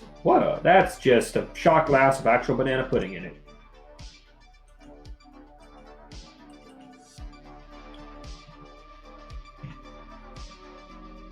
Weird.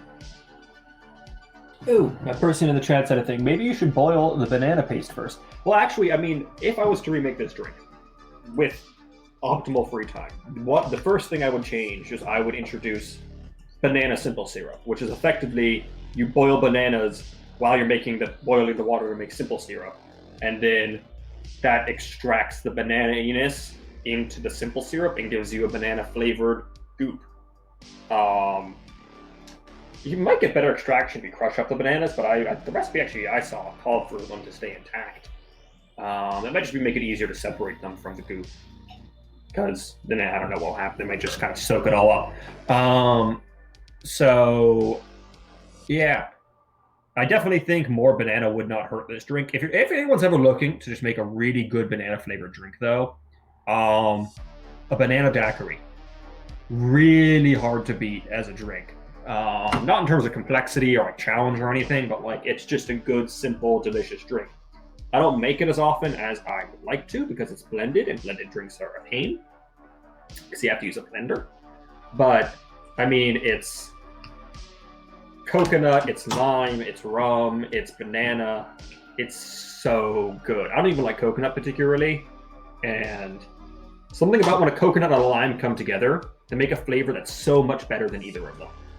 I'm not actually a big fan of bananas. I just like the name and how they look. I still might recommend you try banana daiquiri because my cousin, who will run to wherever I'm making a banana daiquiri, does not like bananas or coconut, but he likes this drink that's primarily comprised of bananas and coconut. I don't know what it is. It's just a play, interplay between the flavors there. Where I think any good cocktail, the constituent parts combined to become something greater than just the sum of their parts.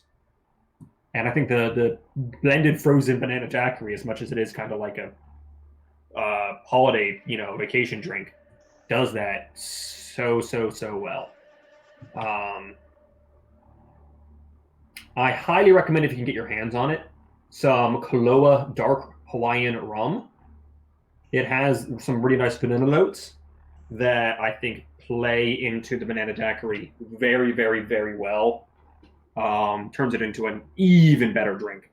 And also, the exact dark color it is, when added to all the sort of white ingredients that go into it, turns it into the exact color of a banana. So, worked out like that when I did it the first time, and I was very impressed. You sound like me talking about using a blender map. Yeah. There's actually a person, I saw a video that was recommended using a blender to make every cocktail instead of a shaker. And the philosophy behind it was, when you're shaking a drink, you're agitating it and you're adding cold water.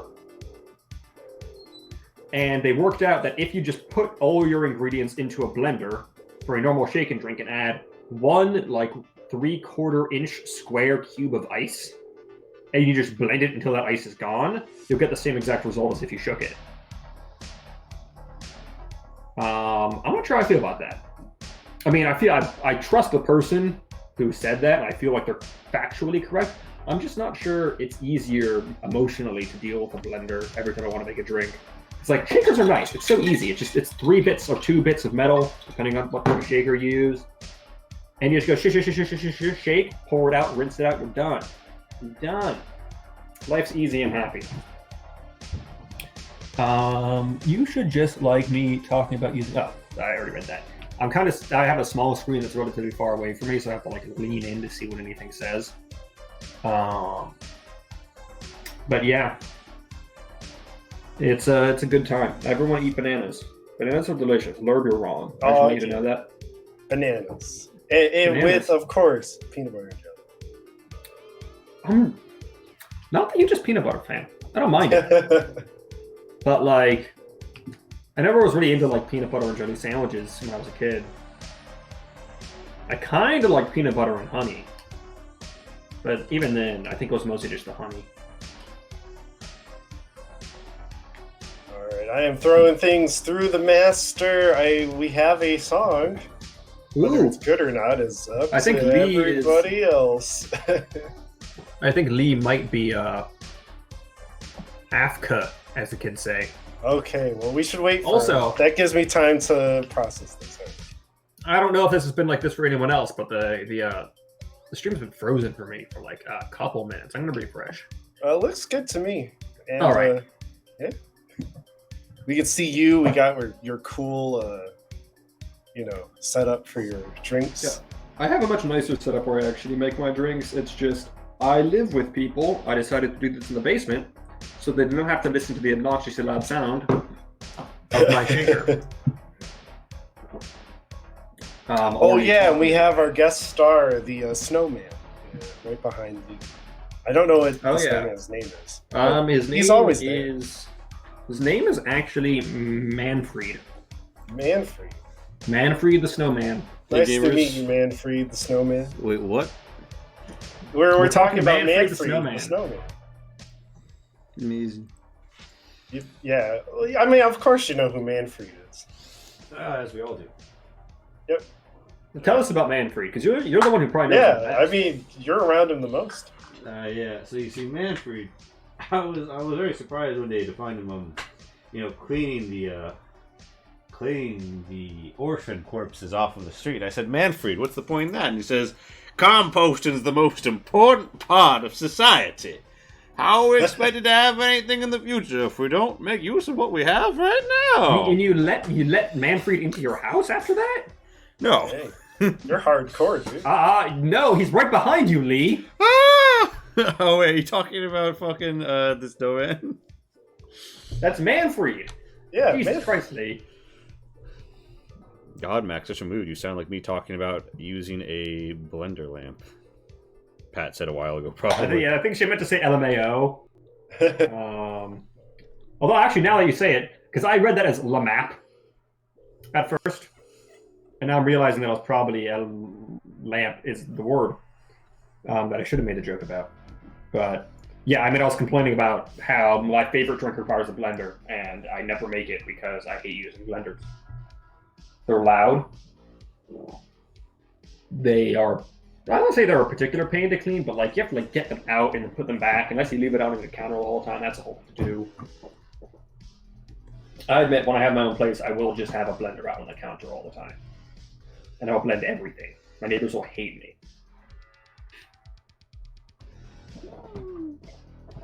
Okay, time for bed, and enjoy the rest of your stream. Well, thank you, Fangirl Overview. All right. I think I wanted to add one more part to the song, but you know what? Are we good to go, guys? I mean, so like I could do a little more if you want me to buy you some time, Cole. Nah. I think Night finger. I think where it is right now, At a certain point, you gotta let. We gotta let it go. Let I it can fly, add yeah. more to it later. We can build more on it later, but we will call this. What shall we call this song, everybody? The Or hard maybe- part is you know what? there. The hard I'll part's getting play it first, and then we can name it. there. Yeah, let's name it afterward. All right. Now I need to figure out how to stream my audio directly into the ears of everybody here. So change microphone. I think that's what I need to do.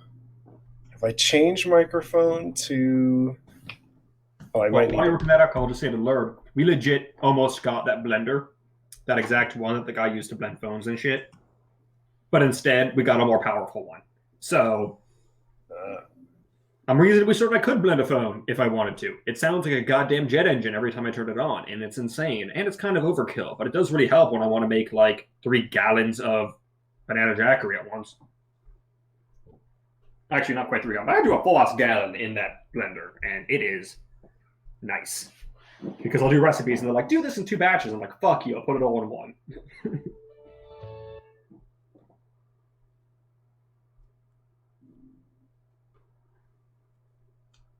Yeah,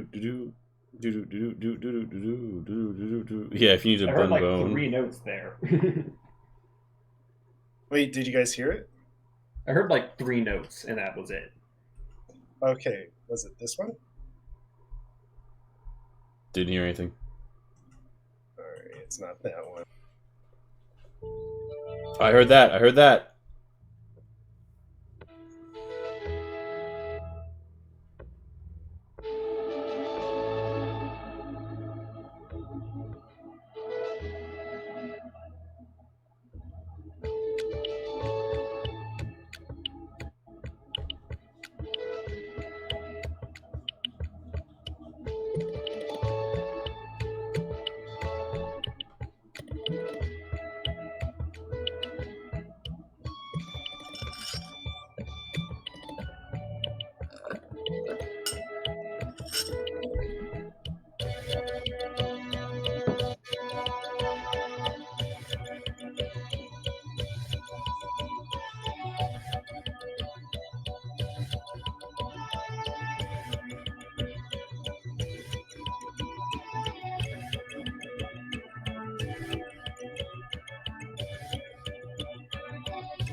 I have a name in mind. At first, clapping. I'm doing some clapping. I'm assuming it's over. It happened, guys. I thought that was great. I have a name in mind, and hear me out here. Magic and Masts. Mm. I was also thinking sales and sorcery, but I want to call it Astral Winds. ooh, that's Because pretty good. it sounds like it is like, strong the winds component. Yeah. By the way, Cole, could you upload that track if you feel comfortable with that to like Stream Chat or in the Art Pub? Hell yeah. I'll probably do some more work on it before I'm like more comfortable with uploading an official version. Because holy shit, writing a piece in like 3 hours is. Whew. That's not. Yeah. There's a YouTube channel where a guy gets like a prompt and then composes like 5 bits like orchestral scores for it, like full ass things. Yeah, And he does the first one in not like at that a minute. Oh, you're damn close though. You did a damn good job. Oh, Don't say that one. Yeah, it's I tight. thought it was real nice. No, like I felt like I was playing like I felt like either I was like, you know, on a beach somewhere or like I was playing an adventure game that was like supposed to have like this lighthearted, airy sense of adventure and like wonder. You know. Hey, Yeah, I I can see mean that, like, in the that's how the JRPG. song started out. You know, it felt all like lighthearted and like, oh, we're making this cute little world, and then like, oh, it's big. So we got into It's religious bigger. stories. There's islands. There's lots of oceans. There's the big giant eastern winds, and it all just kind of came together. Yeah. So we had billion cultures. There we go. Yeah, holy shit. I'm assuming we'll be able to, in future episodes, see a more clear through path. Although, in lieu of a feedback phase, before we like kick off a raid, because I'm raiding somebody who's in like a West Coast time, so we have time. Do either of you have strong feelings about like what you'd like to see change throughout this format, or what was really fun for you? I mean, I like the cocktail segment. I was on board for it because excuse to drink, why not? But it went way better than I expected, and it's given me confidence going forward. So I definitely want to do this again.